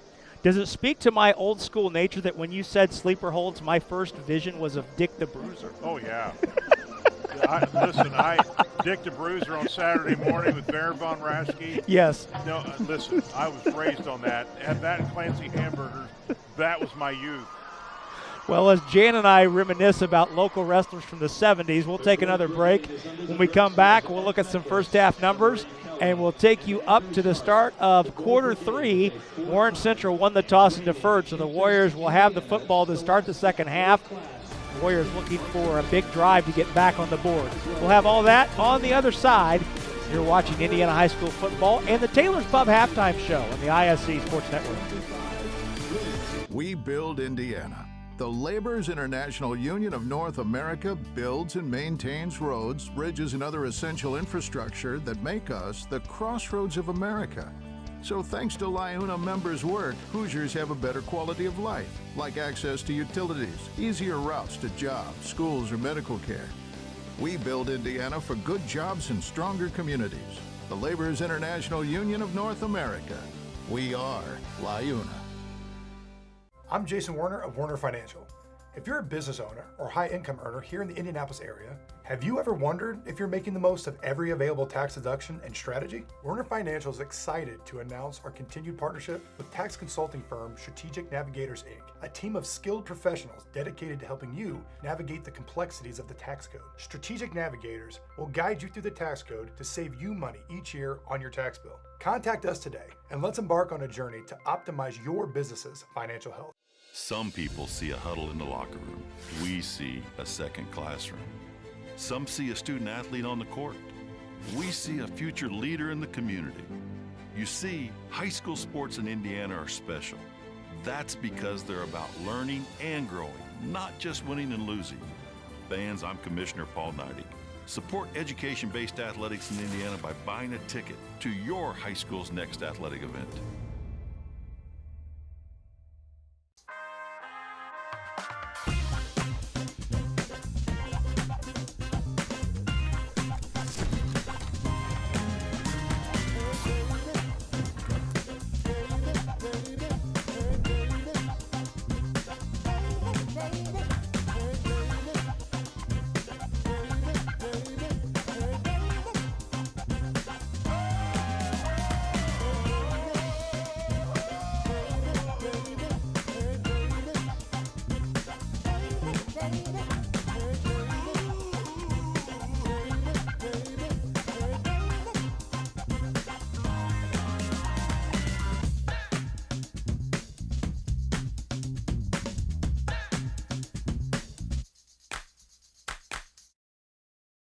At Trine University, we are thunderous. But how do we get that way? One rumble at a time. Every challenge faced, every insight earned, every setback surmounted puts you on the path to exceed all expectations, yours included. It's why Trine graduates have an over 99% employment rate and make noise in whatever field we choose. What kind of noise, you ask? Here's a hint. Hear more at trine.edu. We build Indiana. The Laborers International Union of North America are building roads and bridges to get Hoosiers where they're going today and a new energy infrastructure that will keep Indiana competitive tomorrow. LIUNA's over 12,000 statewide members also grow local economies, earning good union wages, shopping where they live and work, and paying taxes. We build Indiana for good jobs and stronger communities. The Laborers International Union of North America. We are LIUNA. Rob Brown, Jan Bozier back with you, getting ready to start this third quarter. Center Grove leading Warren Central 10-0. Let's take a quick look at some stats from the first half. Center Grove with 171 yards of offense, 134 on the ground. Nolan Reese leading the way with 84 rushing yards and a touchdown. Trojans with 37 passing yards. Oscar Sloan efficient, Jan, 6 of 7 for 37 yards. Meanwhile, Warren Central with 118 yards of offense, 100 yards on the ground. Keon Thomas with 74 of the 100 rushing yards. The two Warren Central quarterbacks, Anthony Dennison and Joe Goss, have combined for 18 passing yards. Dennison is 2 out of 7. Goss 1 for 4. So the passing game for Warren Central yet to click. Right, no question about it. I think the real, the good news now for Warren, and that's clearly why they deferred, they get the ball to start the second half. And I really, it's not going to be won or lost on this opening drive, but if they can somehow put drives together, eat some clock, get some momentum, get some confidence, and in the best scenario, the cherry on the Sunday, if they come away with some points, that would be a really, really great start for Warren, and I think that's what they need in this game. Circling back to your keys to the game, penalties, Center Grove 10 for 70. Yeah. Warren Central 4 for 35 in that first half. Explosive plays, which we would define has runs of 10 yards or more, passes of 20 yards or more, both teams with 4. And red zone, another thing that we mentioned earlier, if you get in that red zone, you got to cash in. Yeah, you got to find. Which means you got to get 7s instead of 3s or 0s. Center Grove 1 for 1, Warren Central 0 for 1, i.e. not cashing in with that 1st and goal at the 8 at the end of the first half. I thought both defenses did a solid job of not really allowing a lot of big plays, and that's why Warren's still in this, because they've contained, while they still get up 10, they haven't given up big plays. They kind of made Center Grove earn what they got. So this offense for Warren now, they're getting the ball. It's in their hands. I mean, the defense is playing good enough. I think they got to pick it up a little bit for Warren, but this offense has got to get some momentum, got to move the chain. And I think if you're Center Grove, you can just settle down. Everybody gets excited game 1. You just do. You do some things you know later on you won't do or you probably won't play. So Coach Moore even talked about that to us. Listen, a lot of excitement. Kids forget who they are in game 1, especially if you haven't played. So everybody's got to settle down, and I think that's what he talked about at halftime. Listen, guys, I'll give you the first half for the mistakes. I ain't going to give you the second half and put up 70, 90 yards of penalties, because we may lose if we do that. Well, I mentioned that explosive play definition, a 10-plus yard run and a 20-plus yard pass, and I mentioned that both teams had 4 explosive plays in the first half. All 8 of those explosive plays have come on running plays. Right. The longest pass plays for either team, Center Grove's longest running play was an 11-yard pass, and that came on one of those tight end pass on the rollout to Barry. And for Warren Central, its longest pass play was a screen pass to Thomas in the flat. And I think we'll see the screen play a little bit more, because I think that's kind of a run-pass type look. Clearly he was trying to spread Center Grove defense. He's a passing type guy. He was the offensive coordinator of Brownsburg. Clearly they had one after another D1 quarterbacks to throw the ball under his. And D1 receivers. Yeah, D1 receivers. So that's what he does. And so he wanted to stretch the field and see what he could find. He wasn't super successful. So let's see how he adjusts, in this second half. Will he continue to kind of force his offense to throw the ball, or will he settle things down a little bit? Well, the start of the second half is brought to us by Andrew Prince Realty, available online at andrewprincerealty.com. By Duke Homes, many promise, we deliver.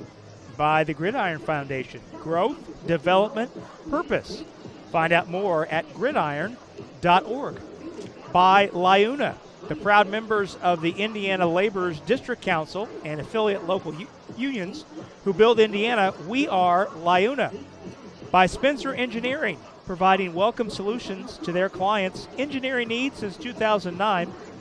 And by Warner Financial, from investments and planning for retirement to partnerships in tax strategy, Warner Financial does it all.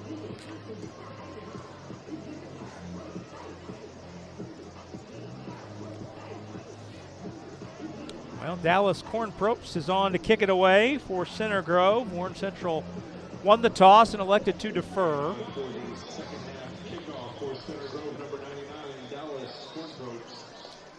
Michael Tanner is deep for Warren Central. Beautiful night for football, 72 degrees at game time.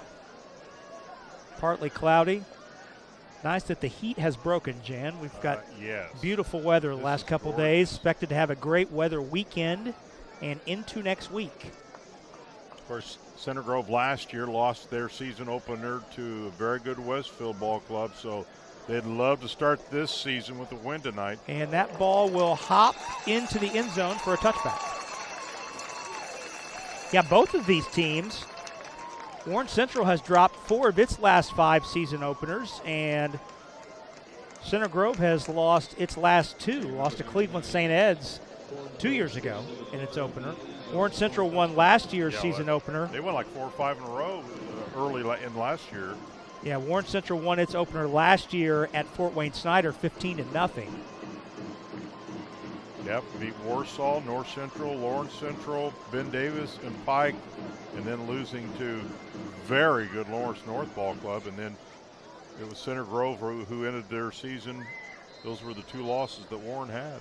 Ball comes out to the 20 on the touchback. Anthony Dennison is the quarterback to begin this. This front line's got it. They've really got to come off the ball. Into the flat, and a look to the H-back. All sorts of room down the sideline and delivering punishment. At the end of the catch was Elijah McGraw. Oh, my. He is a big young man, and you get him out in the flats running the football.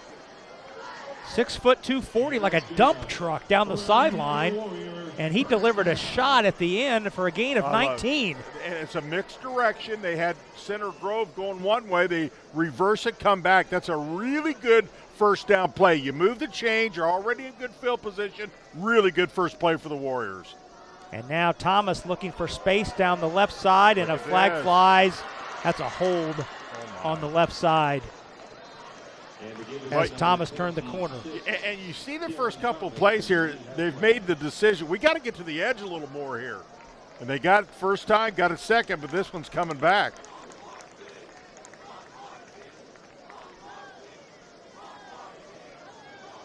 Holding Warriors. Yep.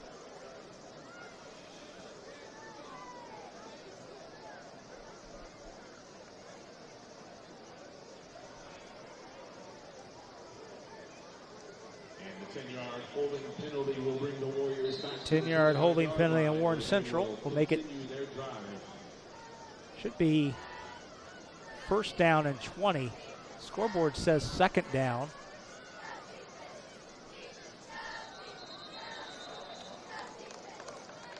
And a flag flies again. We've got procedure. Got to be set. So now it's going to be first down and forever. See, and now they've just kind of nullified that really good first down start, and they're going in the wrong direction, and that's what you worry about with a young team. Take 2 steps forward, 3 backwards. Yeah, they just essentially eroded 15 of the 19 yards. Sure did. It is first down, even though the scoreboard says second down. Almost an interception and a pick 6. That was just about 6 points. Pass knocked down and almost intercepted for the wrong team by the rush in Cam Linder, who knocked the pass down. I checked that. That was not Cam Linder. That was number 96, Carson Sloan, on the right edge, who timed his jump and almost came down with the football and walked it into the end zone. Second down. High snap, give to Thomas. Thomas breaks a line of scrimmage tackle and then vaults ahead near the 35. Good to see him moving good. Setting up third down and very long. Wow. Boy, they just absolutely put themselves in a predicament here after a really good start. Now you're talking third down and 16.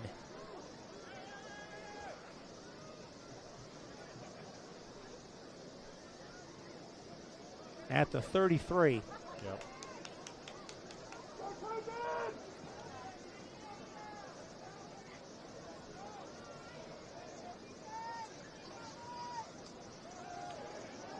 Dennison, as the pocket collapses quickly, looking downfield and has a man, but just short of the first Williams down. Jarrett had to go low to get it, made the catch, but in doing so downed himself a couple yards short of the line to gain. Dennison really makes a great effort here, and this is a really well-thrown ball, quite honestly, because he had all kinds of wolves behind him wanting to attack.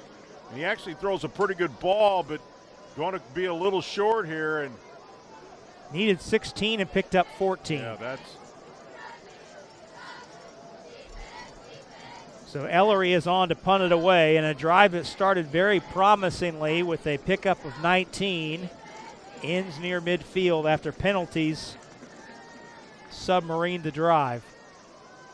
Good high kick by Ellery, and McClurg will back away, and the Warriors will watch the ball be downed. Yeah, he touched it at the 10-yard line. Yep, he touched it up around the 11.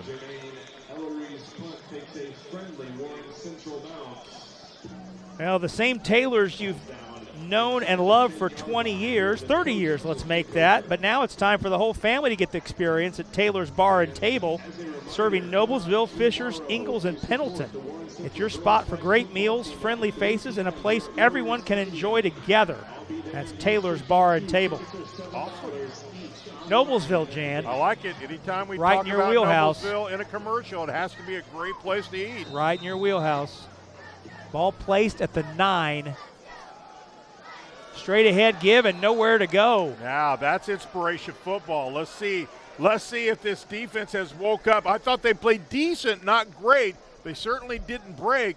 Now let's see, can they dictate? Can they make a play, get this ball back, and get their offense with a short field for the first time? That's the kind of D-line push that we saw last year. Oh, no doubt. That they dominated last year defensively. It's a loss of 1 on the play. Reese was the ball carrier.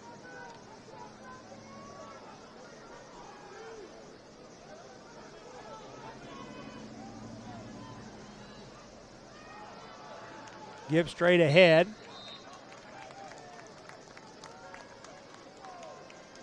And the give is to number 29. That's Reese again.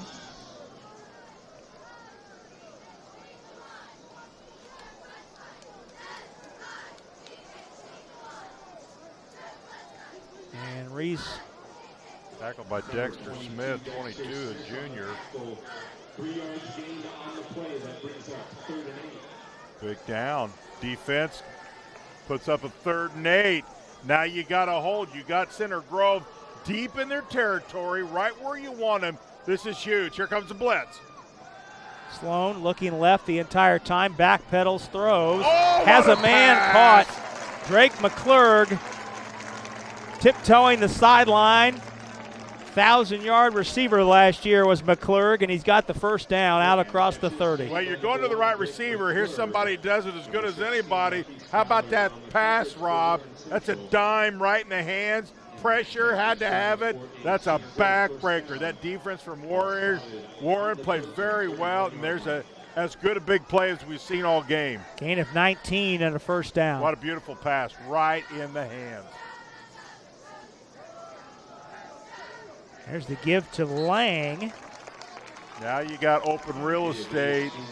A little comfortable now for Center Grove away from that back end zone. Let's see if they put together that long drive that we talked about, which team can put together. Lang's first carry of the second half had that 13-yarder that set up Reese's touchdown in the second quarter.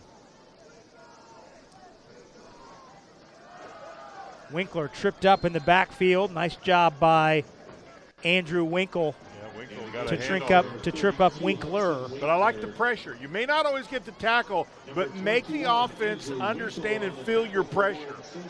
Psychologically, sometimes it affects him. So I love the fact that he's getting off the football, he being Winkle. Gain of 2. See if they can. Center Grove answers the bell again, or can Warren stop him on 3rd down? 3rd down and 2. Straight ahead, Reese, second effort on the spin. Gives Reese the first down, twisting his way out to the 43. Right now, that's the difference in the second half. Center Grove converting on 3rd down, Rob.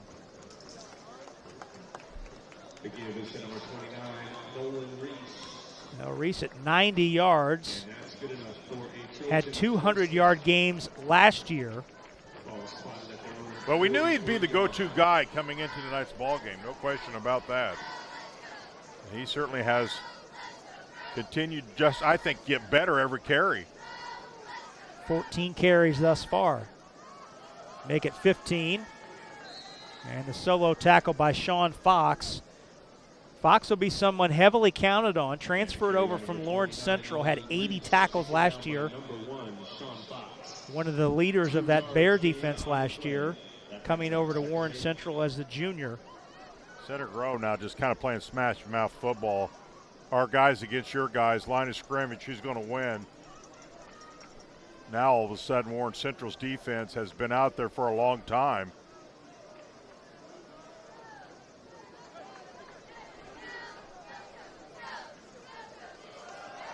Winkler on the carry, second effort. He's got a first down, still accelerating to the sideline. And into Warren Central territory. Big run in this second half, Rob. Center Grove, when they need the big one, they seem to be able to dig down and get it again.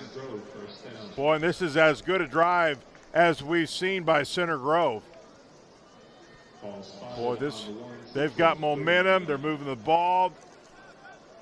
Warren's defense been on the field for a while, Rob. Gain of 16 on that Winkler run. Sloan tripped up in the backfield, and there's that man again. McDonald with his second sack of the game. Yeah, he's had one. That's two. Boy, no better time than that right now. We got a Warren Central Warrior player down.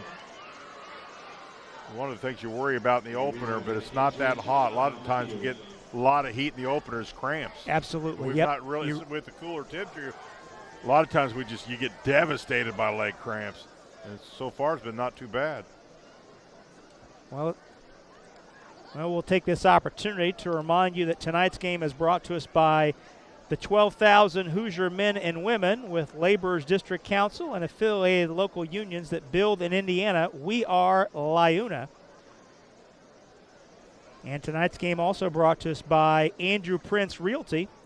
Whether it's buying, selling, or renting, or even investing when it comes to real estate, Andrew Prince with Century 21 Sheets is here to help. Call 317-883-7575 or online at princerealtyindy.com and go Trojans. Well, we see Sean Fox get back to his feet. And as you mentioned a second ago, Jan, typically when you see the athletic training staff come out and the player is on his back and you see the training staff get the player's legs straight and really stretching out that calf and hamstring, that's a cramping situation and more than likely. No matter how much you train, no matter all those types of variables, until you get in the game condition, you don't use the muscles like you do game night. You just don't. Loss of 4 on the Sloan sack. Now Sloan looking for it deep down the sideline, and a rainbow to Timmons. Was he in bounds? Was Timmons in bounds. Made the catch. And ruled incomplete. Timmons out of bounds. Just the second incompletion for Sloan tonight. Well, it's hard to tell. Let's take a look. Boy, that's a quick throw. That young man's got an arm, no doubt about it. Nope, his foot was on out of bounds. Hey, quick shout out to my nephew's team, Greenwood Woodman, leading Seymour 24-8. There we go. Justin Bosher, the head coach of Greenwood, trying to get things going. I talked to a Greenwood parent last week. They were very excited about the start of the season. They think they can do some good things this year. 3rd and 14. Pass underneath to McClurg, who is surrounded by black shirts trying to dance his way forward, but stopped short of the line to gain. Short gain of about 5. 3 yards gained, 5 yards gained on the play, and that brings up 4th down. And Jan, that's a great stop by Warren's defense to bring the punt team on the field. Force the punt team on the field, I should say. No question, because clearly Center Grove had some momentum here. Give that defense some credit. That's hard to do. You've been on the field for a long time, and to dig down and to get a stop to force a punt, that's huge. Corn Probst looking for the corner, but the play was blown dead.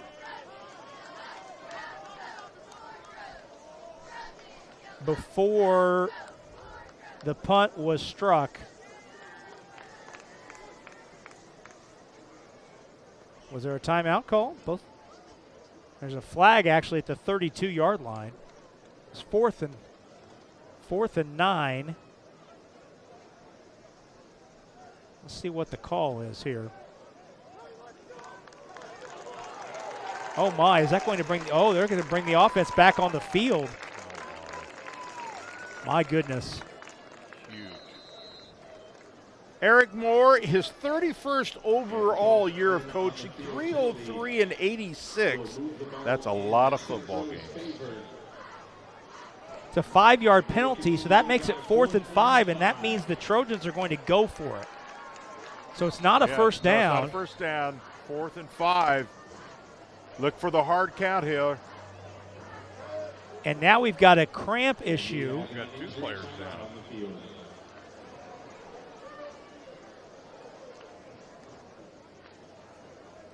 So it was 4th and 10. It was 4th and 10. The penalty made it 4th and 5, and that changed Center Grove's mind. The Trojans want to go for it. Well, at a minimum, you try for the hard count, see if you get a free 5, and then you get the first down. So that's always worth. And if you don't, you take the penalty and punt it. And you're right back to where you started. You're right back where you started. So look for the hard count here. Warren better be ready. Sloan is in the shotgun. Reese to his left.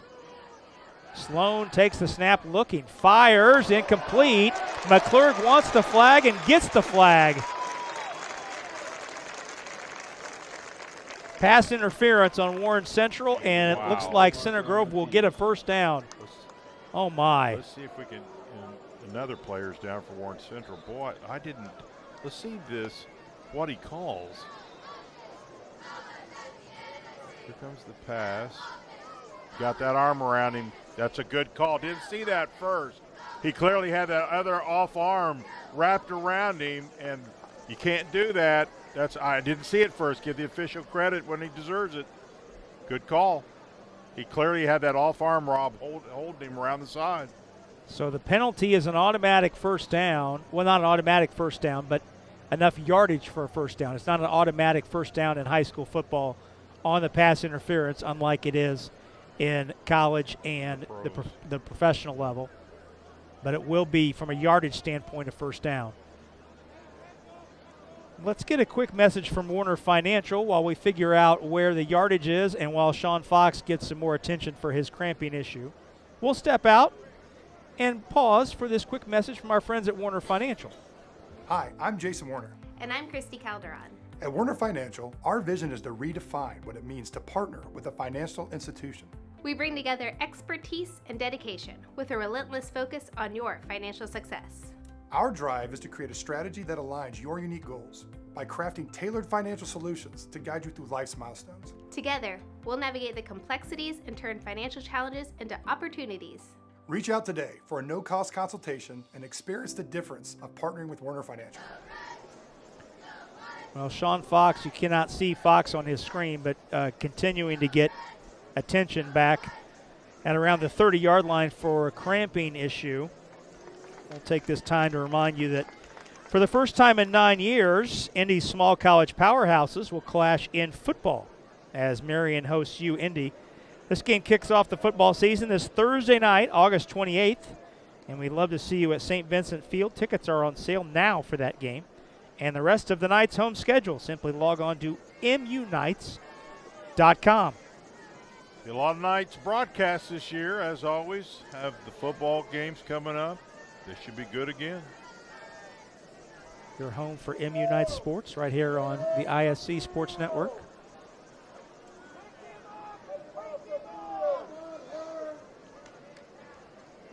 You and I are certainly teamed up during the basketball season at Marion. Enjoy that. Our time over on the west side. We sure do. Enjoy that immensely. Had a lot of great basketball, and I think we'll have some more this year, too. I think both the girls and the boys will be better, and they were pretty good last year. Yeah, that would be my expectation. I think the football team's going to be solid. Yeah, I do, too. The volleyball team was very good. The Knights got it going. Softball, my friend Scotty Fleming, been there for a long time with a great program in softball. Baseball was good. You and I both know Scott well. Oh, yeah. Penalty will take the ball down inside the 20. I'll put it at the 18. So 1st and 10 for Center Grove. So it'll be the Trojans' second trip into the red zone.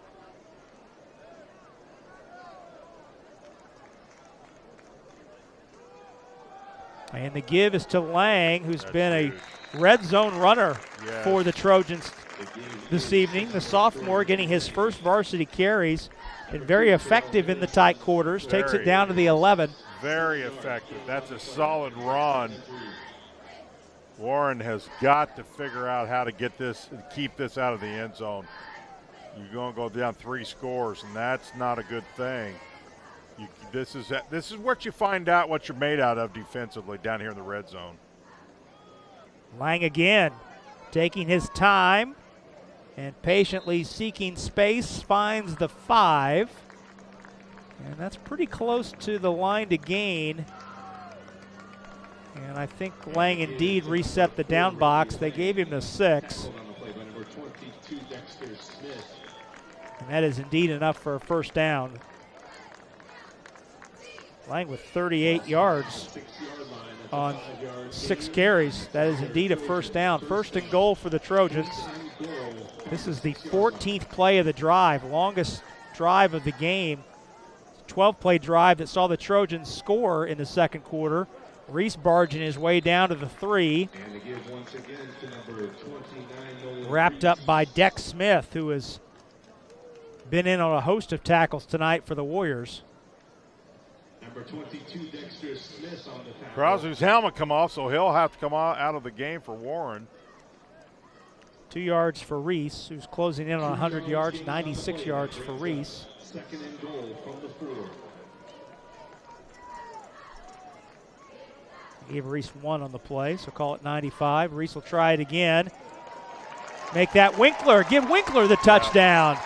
Hudson Winkler, his first varsity score.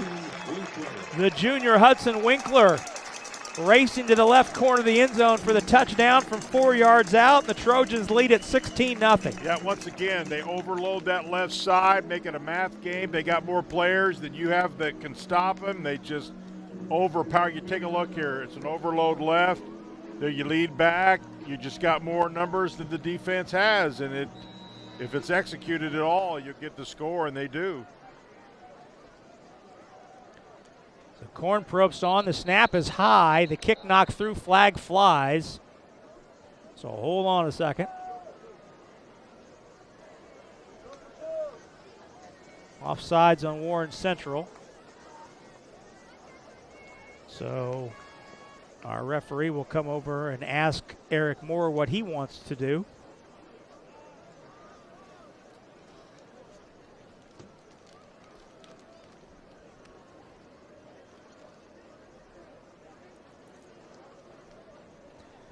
So they'll come a little bit closer and try it again.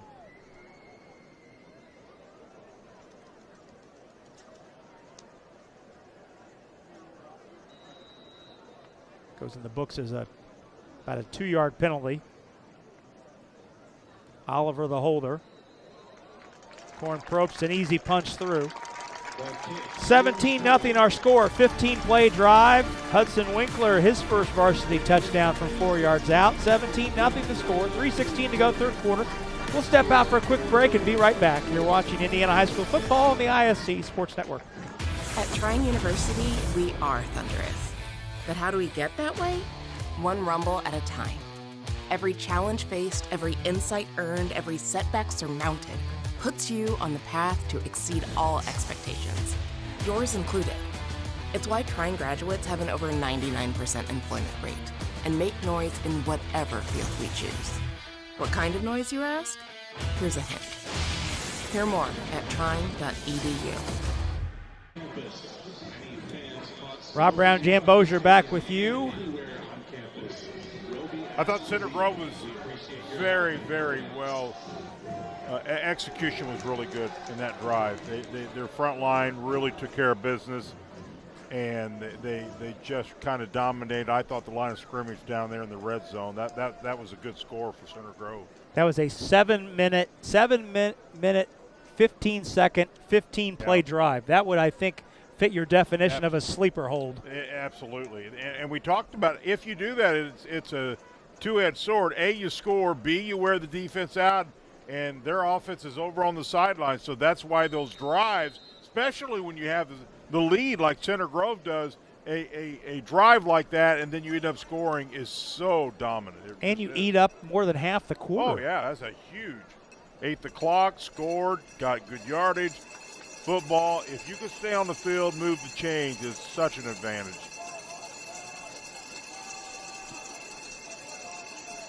Short kick, taken at the 12. And a nice move by Turner to take it out across the 35. Good effort. Still a lot of football to be played. That's what Warren Central coaching staff listen, we're not out of this. While it's 17-0, they still have tons of time, but they certainly got to get some scoring going. Correction, Mikel Tanner. Tanner with the return, but there is a flag at the 48-yard line.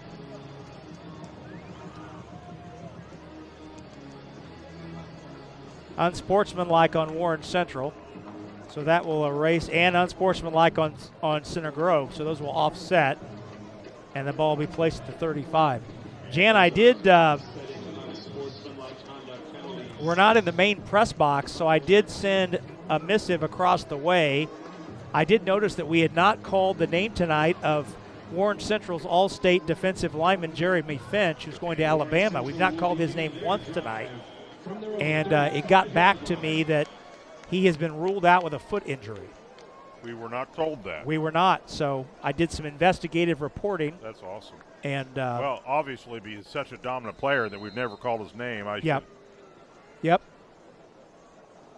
So that's hurt. That is why we have not called his name. He has been ruled out with a foot injury. So Warren Central only returning 2 defensive starters. He's one of them. And he would be one, and Caleb Elkins, who has 15 Power 4 offers, including 5 from the Big Ten, the junior defensive back. He is still a couple weeks away from returning from an injury, so he was unavailable, and we knew that going in. So there's your 2 returning starters right there. Right. And Finch is such a pressurized guy, and he puts tons of pressure, unlike probably no substitute's going to do what he can do. That's a huge loss. And the pass intended. There's an incomplete pass. For number 5, Damon The passing game has just not been clicking tonight for Warren Central. They've had a few at times, but as many throws as they've had, Rob, I think we'd agree, at least to date, they've not really been consistent in the passing game. That brings up 3rd and 7.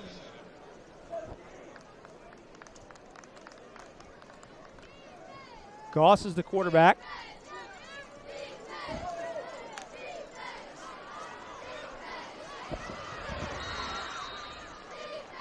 Great composure that time, I thought, by Goss, as he had pressure, kept his composure, flipped it out to the side to Thomas, got a first down. That's a heads-up play. Ball spotted on the Warren Central 46-yard line.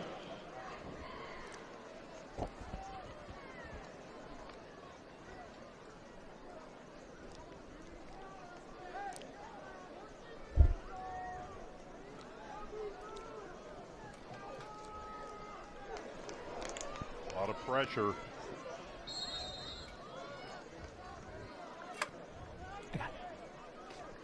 They give once again to number 26, Keon Thomas. A lot of pressure by that Center Grove defense on the edges.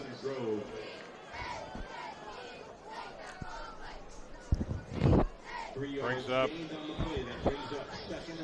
2nd and 7 for Warren Central.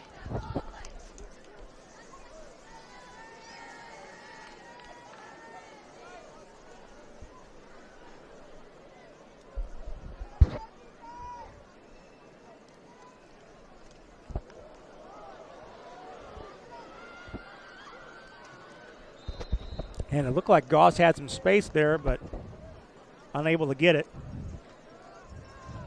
He danced around a little bit, found some yardage. By number 4, Joe Goss. Big down for Warren, Rob. 3rd and short. Got to get this one. 4 yards gained on the play. That brings up 3rd and 2. Big 3rd and 2 play for Warren. You got to think they just got to have this.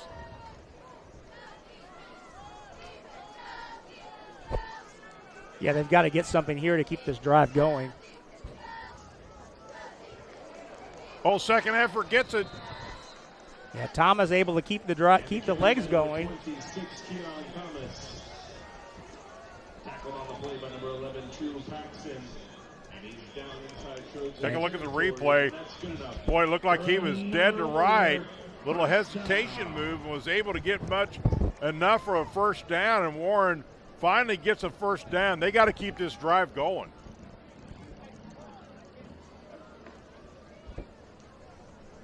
Yeah, the second effort by Thomas was the difference right there. Oh, on the ricochet, the offensive lineman makes the play. That looked like Aiden Taylor on the catch. The right guard. Oh. Look at that. It tips around, takes a good bounce, a Warren Central bounce, and right back in the arms. Boy, if Warren's got any shot, they've got to keep this drive going.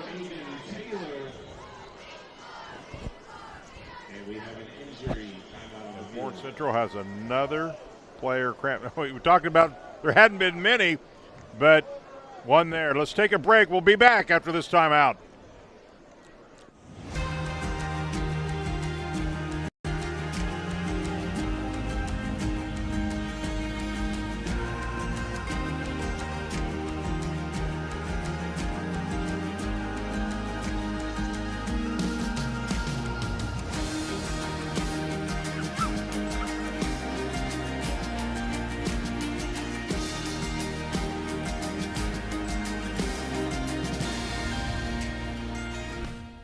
Hi, I'm Jason Warner of Warner Financial. When it comes to your 401k, you deserve a partner who values your retirement dreams as much as you do.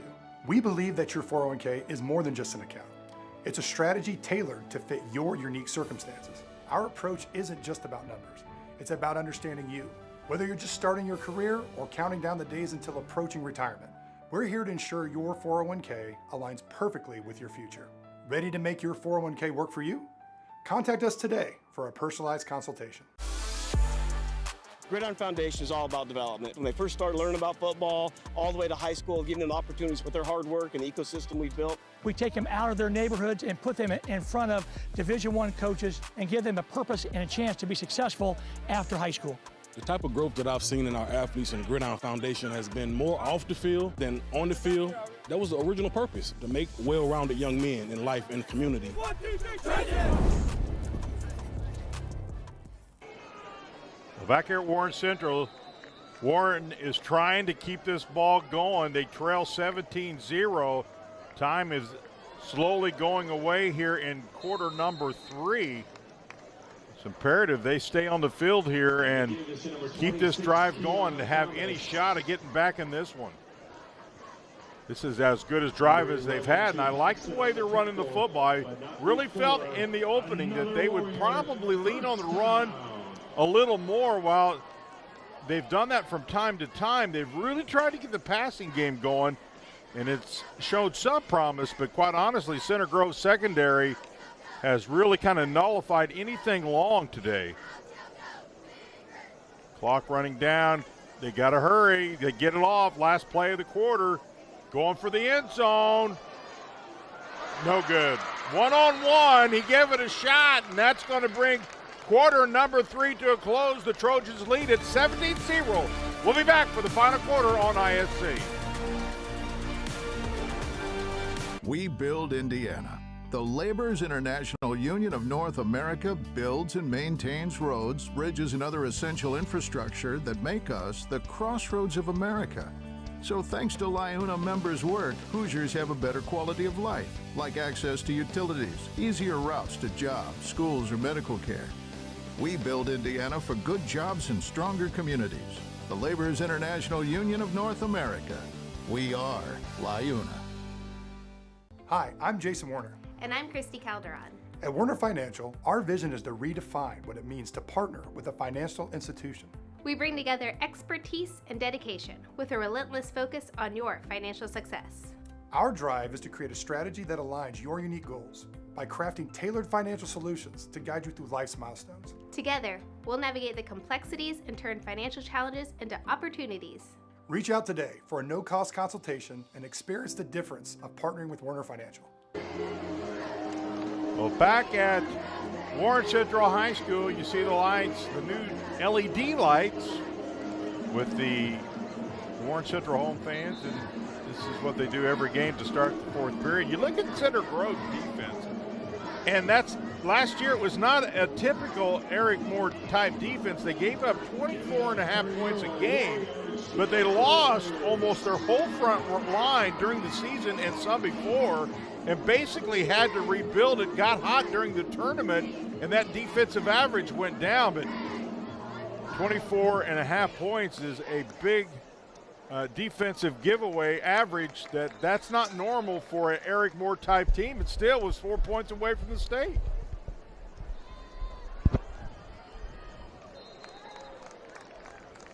And the game is to number 26, Keon Thomas. Thomas again, and I think he's ran the ball pretty well. When they give him, and he's gotten some blocks, Thomas has been solid. I think he's very promising back. That brings up 3rd and 5. So here's Warren with a 3rd down and 5. You almost got to call it a must. The key will be, what will they do? They've kind of leaned on the pass, been a little pass heavy in this game. And they're starting to run out of time, Jan, Yeah. in terms of number of possessions left in this game. Goss. Well, I think he's trying got it, to find Rob. the right side. He needed 5, and I think he got 6 or 7. And the quarterback keeper by number 4, Joe Goss. Big block. Taking a look at he's got a lead blocker, and he does a good job of reading. You know, some backs are powerful, some are quick, some are lateral. He's kind of a read type back, does a good job of following his blocks. And man, that Warren has got to get some points out of this drive. And they're going to move this one, Rob, clear down to the 7-yard line. That's a huge penalty. And brings the ball inside the 12-yard line where they will continue their drive. Got to have it. No mistakes here if you're Warren, Rob. You got to execute right here in the red zone to make a game out of this. You get in here, it's still 2-score game, you're still in it.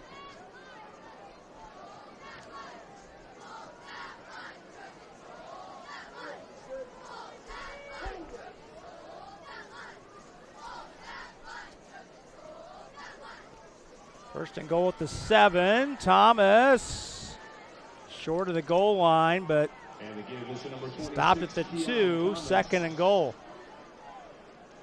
Warren Central tries to take a page out of Center Grove's playbook, overload that right side with bodies. At the 2-yard line. 2nd and goal now, Rob, for Warren. You got to think they got to get this in here. Center Grove in a... Oh, Thomas is encircled for no gain.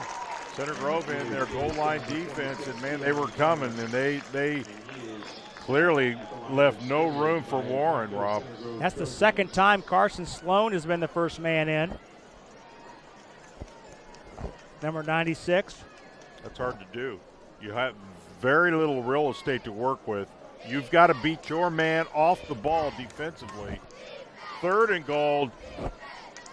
No gain on the play. Well, you got to think right here, Rob, they got to get this because 4th down, you got to take points. He's in trouble. Pressure. Goss flag. looking back at the end zone, incomplete. See who this flag goes against. Behind the end zone and out of bounds, and leave a penalty marker on the field. Maybe a hold, maybe a legal man downfield. I think he threw it in the offensive direction, but let's see what the call is. Been a lot of penalties in this game. Teams have combined for... Oh, it's against Center Grove. Teams have combined for 20. This will be number 21. Half the distance to the goal line. So that Rob, the good news is when the ball's on the 2, half the distance is not very far. It's not. That's the good news. Yeah, you get a 6-inch penalty movement. Got to get it in here. You just do.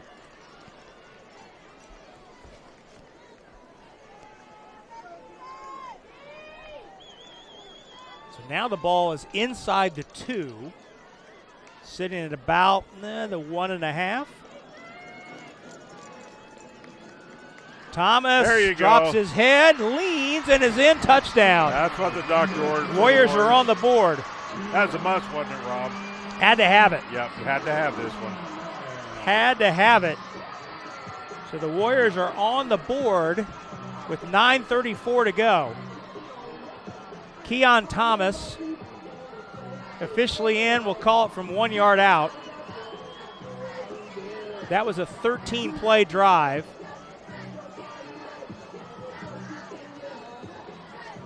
Ellery is on for the PAT. That's a good job by Rob, by the Warriors. Are kind of gathering themselves because they were just about to get out of, this one was about to get out of control. Thomas scored just one touchdown last year in his 31 carries.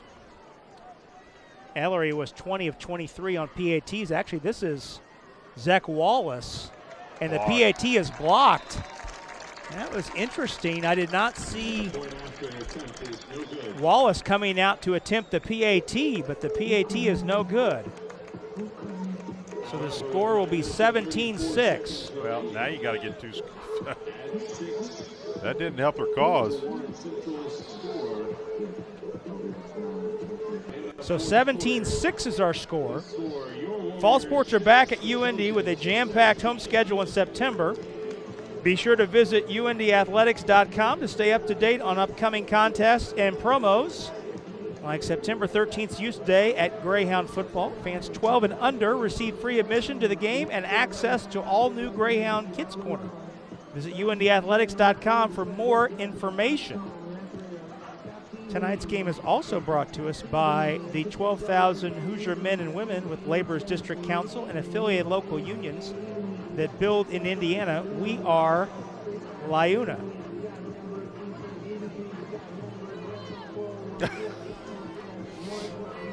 Boy, much needed. Warren right back in this thing. 11-point lead now for Center Grove. Still 2-score lead, but Warren gives herself a chance, quite honestly. Well, we look through the drive chart. Center Grove has had drives of 9 plays, 12 plays, and 15 plays. Those are the 3 scoring drives. Warren needs a 3 or 4 play, get Center Grove off the field. Right. Quick drive. No, you're exactly right. But the other thing this does is gives their defense a little bit of rest. The defense has been playing a lot of football, so they should be fresh. You got to score. That defense should really understand they got to really come out Center Grove because Warren needs a turnover. And that's what your defense has got to give you is a turnover. That's the one thing that's a one thing we've not had tonight. No turnovers tonight. Which is surprising for a week 1 game. Right. A lot of penalties, but not very many turnovers. You want penalties? We got penalties. Yeah, and I'm kind of keep my eye around the state, and some of the quotes have been, oh my, a lot of penalties. That's to kind of be expected a little bit. Ellery kicks it near the sideline, and the ball is fielded, and the receiver goes out of bounds. That's Elijah Williams. So the Trojans will be starting inside their own 20. Well, that works out really good for Warren Central. It does. He should have probably just let that one go and let him re-kick it. But now Warren, or let it bounce out of bounds and take it to 35. Yeah, take it. And now they cost themselves field position by trying to field that. So another break for Warren. Can they cash in? Now they got some momentum, got a touchdown. Center Grove's got to start. Got a long way to go.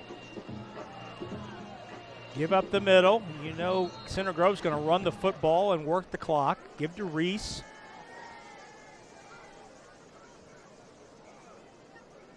Reese again closing in on 100 yards. Career high is 108, which he did twice last year. I've got him unofficially with 97 on 17 carries. Career high for carries is 20, which he did in the season opener last year against Westfield. 2nd down and 8 after a gain of 2. Reese again tries the left side and lunges out near the 25. Well, we know what Center Grove wants to do here. They want clock. They're going to try to keep this ball in the middle of the field, move the chains, and let the clock just take care of itself. 3rd down and short. That was a gain of 6. And Reese is over 100 yards, 103.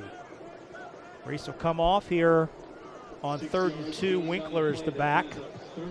Biggerstaff standing to the left. Winkler with the give and cut down in the backfield. Oh, that was a big play. That was Andrew Winkle who came in to submarine Winkler, short of the line to gain. Winkles, you've called his name multiple times, and some of them have been behind the line of scrimmage. That's huge. Defense holds. Wait a minute, maybe we got a game after all with 8 minutes left. WC is going to get the ball back, and they should have good field position, Rob. Huge tackle for no gain by the junior linebacker, Andrew Winkle. Corn Probst is on to punt it away. Will punt it from inside his 15. That's a low punt. No safeties deep, so it will roll to a stop inside the 30.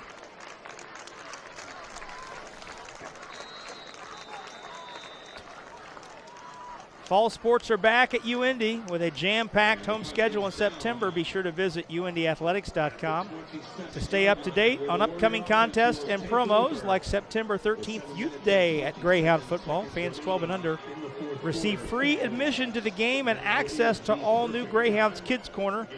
Visit UIndyathletics.com for more information. You know, Dallas Corn Post was voted first team All-State as a punter preseason, so a lot of expectations out of him with the numbers, and congratulations on that preseason All-State for Dallas Corn Post.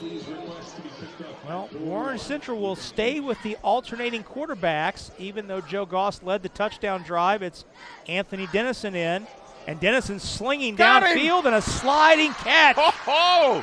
Biggest pass play of the game for either team. It's a sliding catch into Center Grove territory. Damon Grime. By Damon Krim. Yeah, Krim. Comes back and gets the ball. And for one of the few times, Rob, they got something between that zone.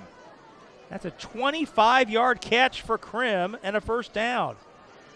Thomas stutter stepping, dragging tacklers inside the 40. Am I seeing a WC team that's got a little bit of excitement in them? All of a sudden, we're catching passes, lines getting off the ball, sense of urgency. I like it. Well, I think you could safely say, Jan, that momentum is on the home side of the stadium right now.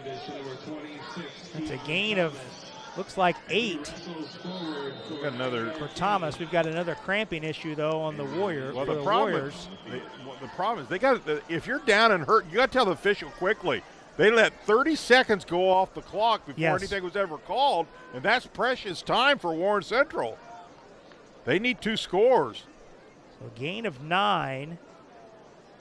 I know the kid's hurt, not trying to minimize that at all by any sense of imagination, but as a player, all you got to do is, I'm hurt, real loud, and the official will stop the clock. Thomas is over 100 yards for the first time in his career. I've got him for 115. Tonight's game brought to us by Warner Financial, a firm who utilizes customized investment solutions to meet your financial goals. From investments and planning for retirement to partnerships in tax strategy, Warner Financial does it all. Call them today at 317-735-9202 to learn more about how you can secure your financial future. And the Warrior drive continues from the 2nd and 1. You get a first down here. Look out. 2nd down and 1.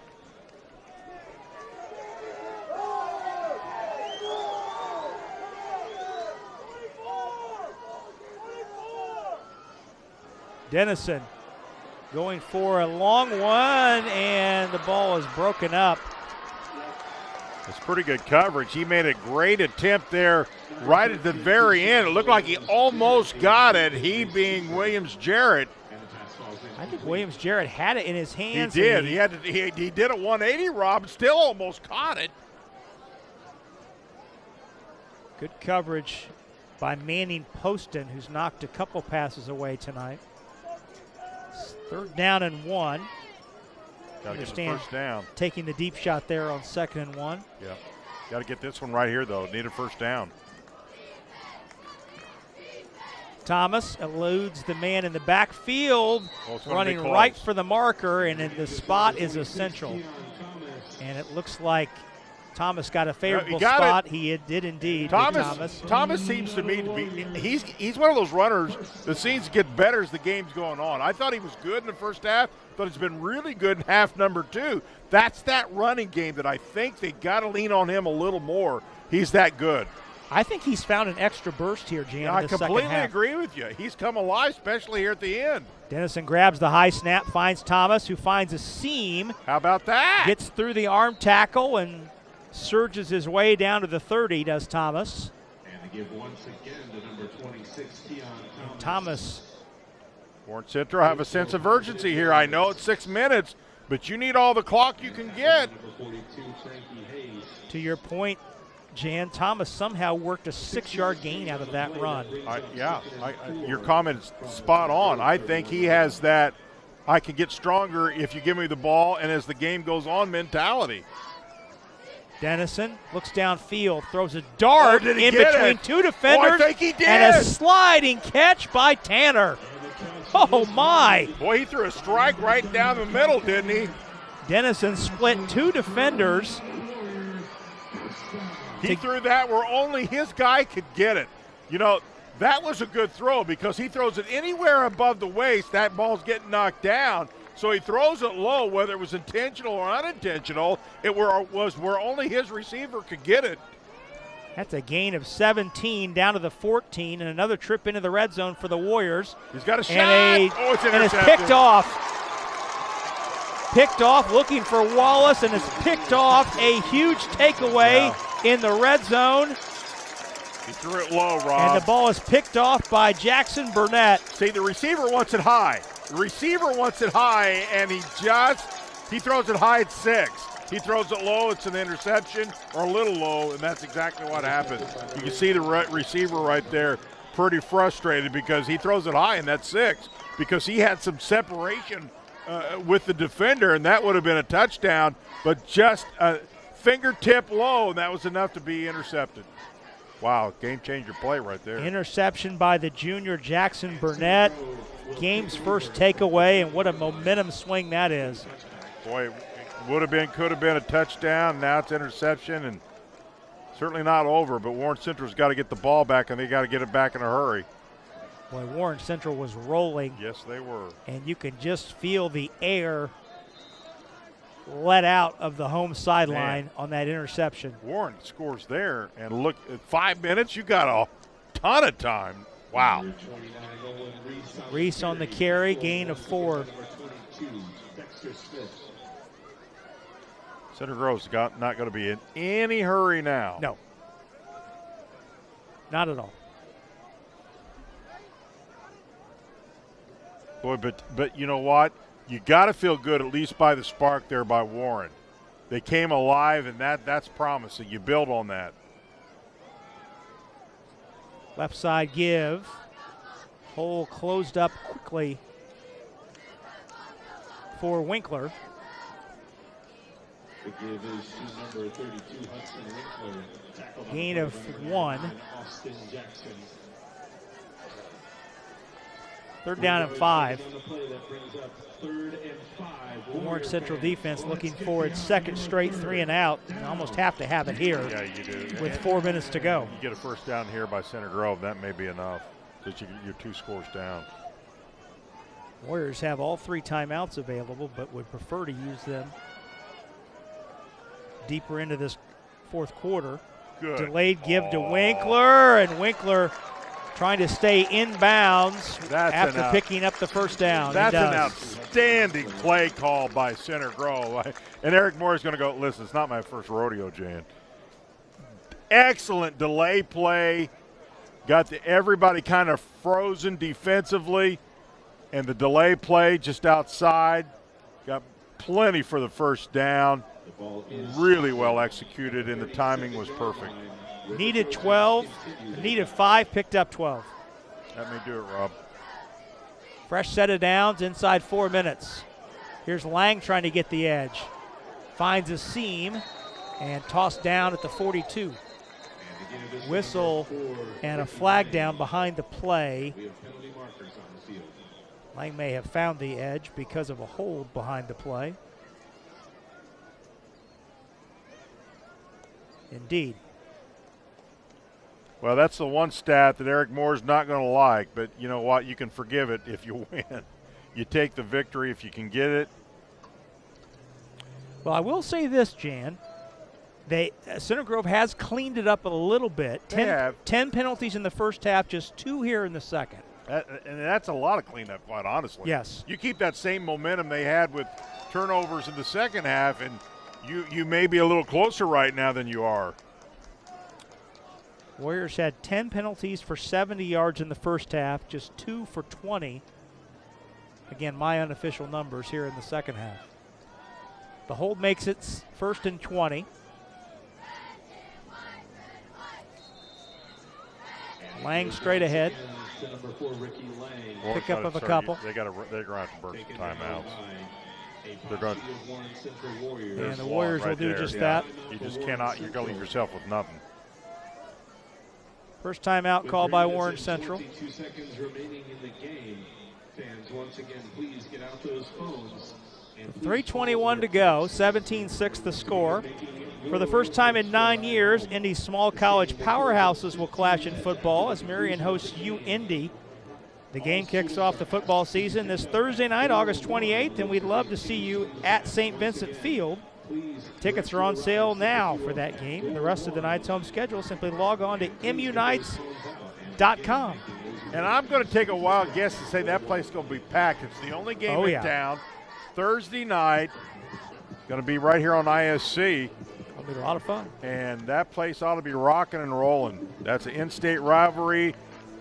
I can remember, I think we were at a basketball game when that thing was announced. Yes. And maybe you and I were doing it. I don't remember. I think we were. And they announced that, and the place just went crazy. It did. I know one Rakestraw went crazy. Yes, he did. Both of these teams will be on the road next week.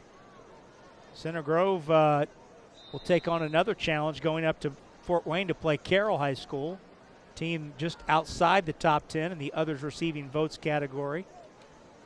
Warren Central will travel to Warsaw, take on a team that played in the 5A state championship game last year. Brownsburg #1 so far, and another timeout call to Biggerstaff. Jaden Biggerstaff getting his first carry. They played out of state tonight. Who's that? Brownsburg. Playing at home. Oh, is it at home? Against a team from Maryland that is ranked in the top 10 in the country. Yep. Be interested to see what that score is. It's my bad. Good call on your part. And once again, Warren Central calls a timeout. Biggerstaff picked up a couple. Seconds remaining, and they have one timeout remaining.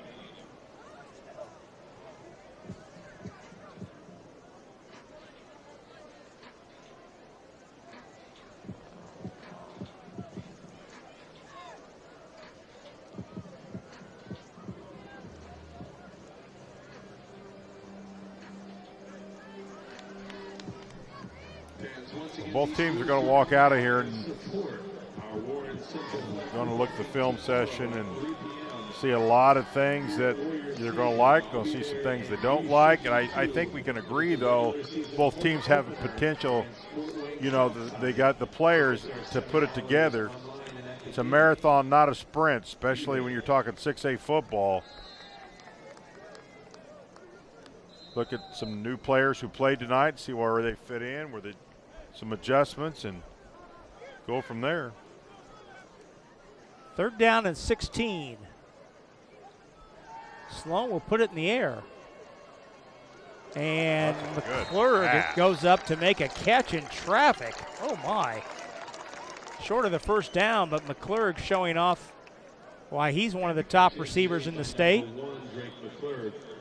My goodness. High pointing the football. And he is stopped short. Gain of 11. 4th catch of the night for McClure. Both teams, Center Grove will play at Carroll, and Warren Central goes to Warsaw. Both teams had great seasons last year. So yep.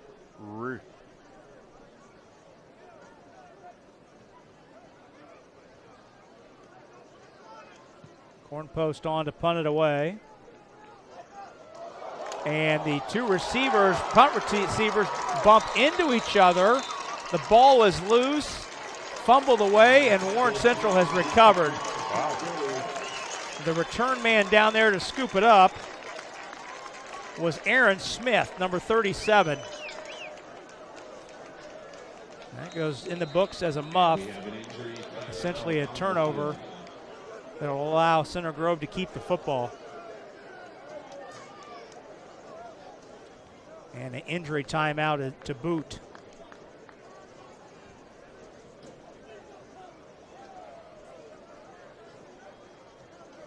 North Central leading Brebeuf 34-13. I believe North Central has one of the longest losing streaks in the state. Listen, Brebeuf, pretty good ball club last year. I don't know how good they are this year. They've lost a lot via graduation. But nevertheless, if North Central can – new coach. Any win's a win when you've lost for a long time. That can be huge. Get that they haven't won a game in like 2 or 3 years. They need to get that program turned around. They upgraded all the facilities, new coach. Be great to see North Central get something going. Right here on IHSAA tonight, I believe. John Herrick on the call. How about that? Give a warm Warrior and Trojan round of applause for number 13, Keyshawn Williams-Jarrett. South Putnam, one of the top teams in the state in 1A, leading rival North Putnam. Here on Big. IHSAA. How about that LNLC? Bless the booth. Let's see if we can find that score. That's Greg Strawn shy without that call. North Central's lost 32 games in a row. That's a bunch. That's the losing streak. 32 games. They're going to feel like they just won the Super Bowl. And the give is to number 4, Ricky Lang. And, you know, a new coach and everything. Boy, that could be huge. Ball's on the 24-yard line. Ricky Lang on the carry. Gain of 2. Gain of 3, excuse me. What do we have, 4 games in the IC network tonight? Indeed. Yep, 4 games tonight. Boys are busy. I like it. Yep. ISC machine never stops. We're inside 2.5 minutes. And Reese on the run. Reese will take it in from 21 yards out. And that'll put it in the cooler. Reese from 21 yards out. And the Trojans lead it 23-6. Wow. Second touchdown of the night for the senior Nolan Reese.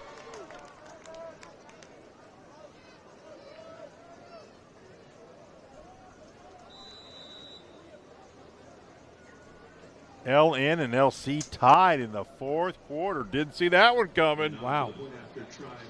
Wow. Dallas Corn Probst on for the extra point. Reese Oliver on the hold. PAT is good. You're on vacation next week, right? Or somewhere. Who, me? You. You're not. You're off next week? Next 2 weeks. Oh, my. I like to say that I am, much like I'll keep with our professional wrestling analogies from earlier, I go to parts unknown. Yes, you do. Well, I will be back in the saddle, and we'll have Cascade and I believe Danville next week. So I like both. Rivalry. I like both of those programs. That's a great rivalry. I like watching both of those fun. programs. I'll be on that call with somebody.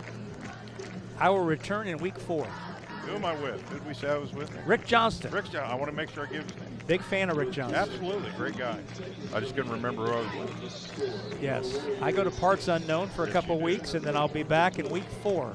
Maybe you get is that Carmel? That's the HSE Fishers game. No, that's right. Week 4. You're HS Fishers, because that night me You'll and be Rick down Straub, south.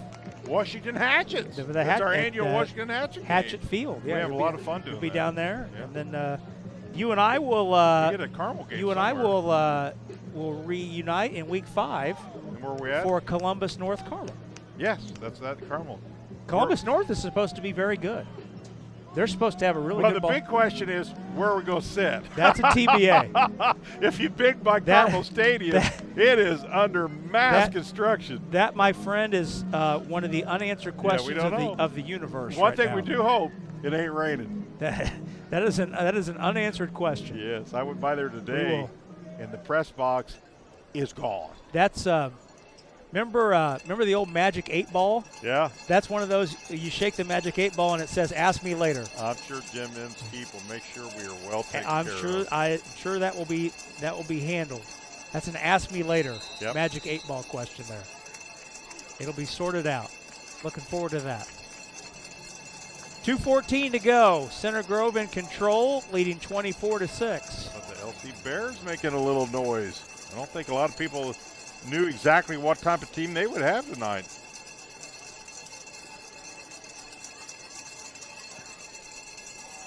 Short kick.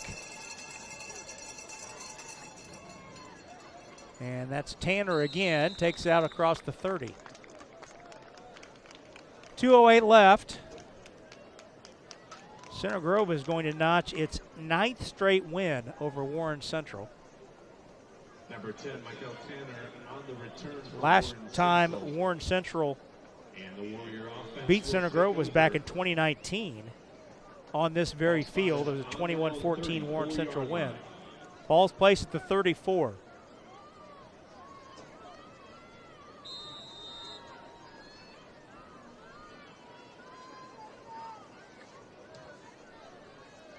Joe Goss, the quarterback, out for Warren.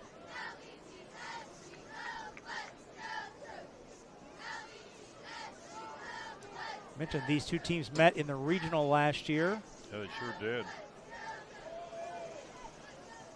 Pass deep down the field, broken up at the last minute. If knocked away by Nathan Yoder, number 28. If these two teams meet later on, I think you can probably see some adjustments and some different teams. Oh, no question. You know. Tonight's game brought to us by Get 'em Remodeling. They've been serving the community for over 35 years. They do it faster by having their own in-house design team, and there's a 5-year warranty behind everything they do. Get it done with Get 'em. Give them a call today at 317-888-5681.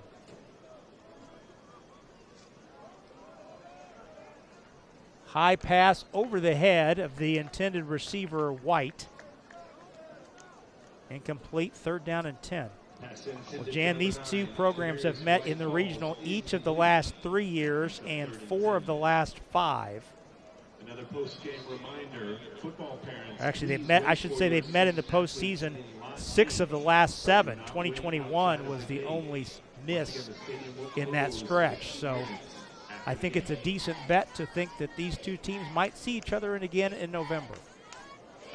Goss Gonna go down. is going to go down and give the sack to number 5, Lincoln Bright. Credited with the sack. Bright had 3 last year. By number 5, Lincoln Bright. And that's the 2nd sack for the Center Grove defense tonight. 10-yard loss. Goss dropped for a 10-yard loss. 4th down and 20. Ellery on to punt it away for presumably the final time tonight.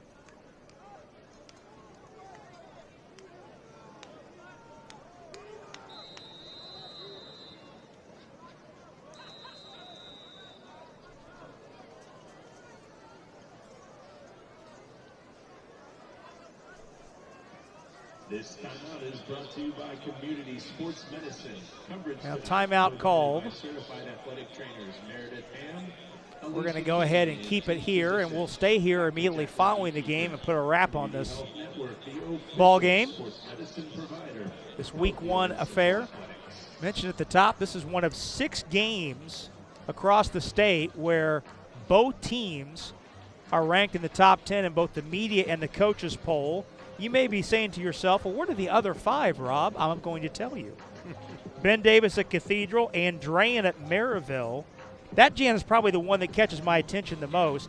And I tip my hat to Andrean, a 2A school playing a 5A school in Maryville. Wow. That's bold. That is bold. I tip my hat to Andrean I like in it. that. East Central at Lawrenceburg. Lafayette Jeff making the trip down to play Chittard. And Dwinger taking on Roncalli tonight. But that being said, Andrean is not shy to play classes bigger than that. Heavens no. Yeah, no. That's not. No. They don't look at that as that big a deal. No. The next time Andrean's scared to play somebody, it'll be the first time. That'd be right. Ellery's punt is down at the 27. And And that's where Center Grove will come out to take a knee a couple times and put a bow on this one. I have a Carmel score for you. Would you like to hear it? Please. Carmel and Fishers. Carmel 49, Fishers 24. And the Kevin Wright era Begins. part 2. Yes, sir. Kevin Wright at Carmel part 2 begins. A lot of points for the Greyhounds, and that's a good Fishers team. Well, and I have a feeling that Kevin Wright is going to maximize the abilities of one Anthony Selner. Yeah, they've got their returning quarterback back. If they can the stay healthy, Troy University recruit, Anthony if Selner. they can stay healthy, they can do some things. And out to take a knee. Oscar Sloan still out there, takes a knee. And depending upon where the play clock is, Sloan may only have to do it one more time.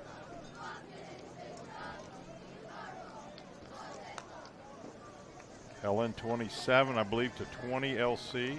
Not much time left in that one. Boy, that's a close game. I bet that's a dandy to watch. Sloan will take a knee one more time, and the play clock is behind the game clock. So that'll do it. Center Grove does not have to run another play. Trojans extend their winning streak over Warren Central to 9 games, and that will be it. Center Grove pulls away in the second half, putting 2 more touchdowns on the board, and heads to the east side to notch a 24-6 victory in the season opener in a matchup between the number 3 and 6 teams in Class 6A. We'll keep it here and put a wrap on things here in the postgame show. Our postgame show tonight, albeit abbreviated, is brought to you by Get 'em Remodeling. Get it done faster with Get 'em. By LiUNA, proud members of the Indiana Laborers District Council and affiliate local unions who build Indiana. We are LiUNA. By the Fountain Room, voted one of America's 50 most beautiful restaurants. By UIndy Athletics, fall sports are back as the Hounds are back on campus. Find out more at uindyathletics.com. By Taylor's Pub and Grill, come for the game, stay for the good times. And by Trine University, be supported, become thunderous, trine.edu. Well, let's take a look at our scoring summary. Center Grove scored the game's only points in the first half. Dallas Corn Probst knocked home a 37-yard field goal, tying a career high. That was on the game's first possession. Center Grove scored a touchdown on its final possession of the first half. That was a Nolan Reese 2-yard score, capping a 12-play drive. Warren Central looked to be in business, though, on its final drive of the first half, but Jermaine Ellery's 23-yard field goal in the half's final play was wide left and short, and we went into halftime with Center Grove leading 10-0. Center Grove then went on a back-breaking 15-play, 7+ minute drive on its first possession of the third quarter. That was capped by a Hudson Winkler 4-yard run and a Corn Probst PAT. That made it 7-0. Warren Central then got the ball and had its best drive of the night, 13 plays and 65 yards. Keon Thomas took it in from 1 yard out. The PAT was no good. That made it 17-6. Warren then got a 3-and-out stop and then came right back down very quickly, got into the red zone, and had a chance to make it a one-score game. Yes, that's huge. That was huge. And could have possibly made it a one-score game with still 5 minutes to go, but Anthony Dennison threw a fade to the right corner of the end zone, underthrew the ball, threw an interception, and that allowed Center Grove to essentially run out the clock. Center Grove got a tack-on touchdown in the final 2 minutes of the game to make it a 24-6 game, but really that turnover with 5 minutes to go kind of sealed Warren Central's fate. Yeah, and Warren's going to look at this and go, listen, missed opportunities. You know, they didn't play obviously as well as they're going to need to play. Offense is obviously a work in progress. They're trying to figure out what quarterback. I like the running game. I think they got to look at the film and go, we could do a little more running and then add that passing game, which just quite honestly at times just never seemed to be consistent. They had some decent passes. They'll figure it out. Warren Central will be heard from. Center Grove did what Center Grove needs to do. I thought their offense was just better tonight than Warren's was. I thought their defense was pretty solid. I think they walk out of this and, listen, we'll take a 24-6 victory at Warren Central any day of the week, and they got it. I want to get your assessment on two things. First, Warren, big picture, 19 new starters tonight. Yeah. We talked during the course of the third quarter and into the fourth. They showed a lot more life in the last, let's say 16 minutes of the game, maybe call it 20 minutes of the game. What did you see from Warren tonight, viewed through the context of them playing 19 new starters? Well, what I think is they gave, the number 2 team in the state a run for their money. I mean, that's, if you want to look at the positive side, they were right there a couple times, missed opportunities. Typically equals inexperience, and that's what Warren Central has. Come back 5-6 games from now, well, you got to think Center Grove's going to be a little better too. But if they can get the offense figured out, and under the new coach, new system, the defense is good enough that they can be heard from. On the Center Grove side, we saw 3 different running backs tonight in the context of Nolan Reese, Hudson Winkler, and Ricky Lang. They all gave a little something different, but the sophomore quarterback, Oscar Sloan, replacing Gabe McWilliams, the All-Stater from last year. Sloan, very efficient, 9 out of 11, 72 yards. Most importantly, he didn't turn it over. What do you see from Sloan tonight? Well, I thought he's solid. He didn't rush it, he just let the game come to him. And I think what Coach Moore's going to like about this team is they can be balanced. Last year they were very pass dominant, good. They did very well with it, but they'll make themselves very difficult to beat if you're balanced. And I think he feels like with this quarterback, he's good enough. The passing game, he can come to it, and he's got a lot of good running backs, big front line. So if that balance can continue, cut the penalties way down, this Center Grove, they got a shot to go a long way. That'll about do it here from Warrior Stadium. Want to thank you so much for tuning in. Our great crew tonight, my partner Jan Bozier, our director Sean Walker, Sam Wall on the graphics, Elijah Mash on the camera. Again, on behalf of our entire crew, I'm Rob Brown. Thank you so much for watching. This has been a presentation of the IHSAA Sports Network. Center Grove defeats Warren Central tonight on the east side of Indianapolis, 24-6. Until next time, we talk to you on the IHSAA Sports Network. So long, everybody. Some people see a huddle in the locker room. We see a second classroom. Some see a student athlete on the court. We see a future leader in the community. You see, high school sports in Indiana are special. That's because they're about learning and growing, not just winning and losing. Fans, I'm Commissioner Paul Neidig. Support education-based athletics in Indiana by buying a ticket to your high school's next athletic event.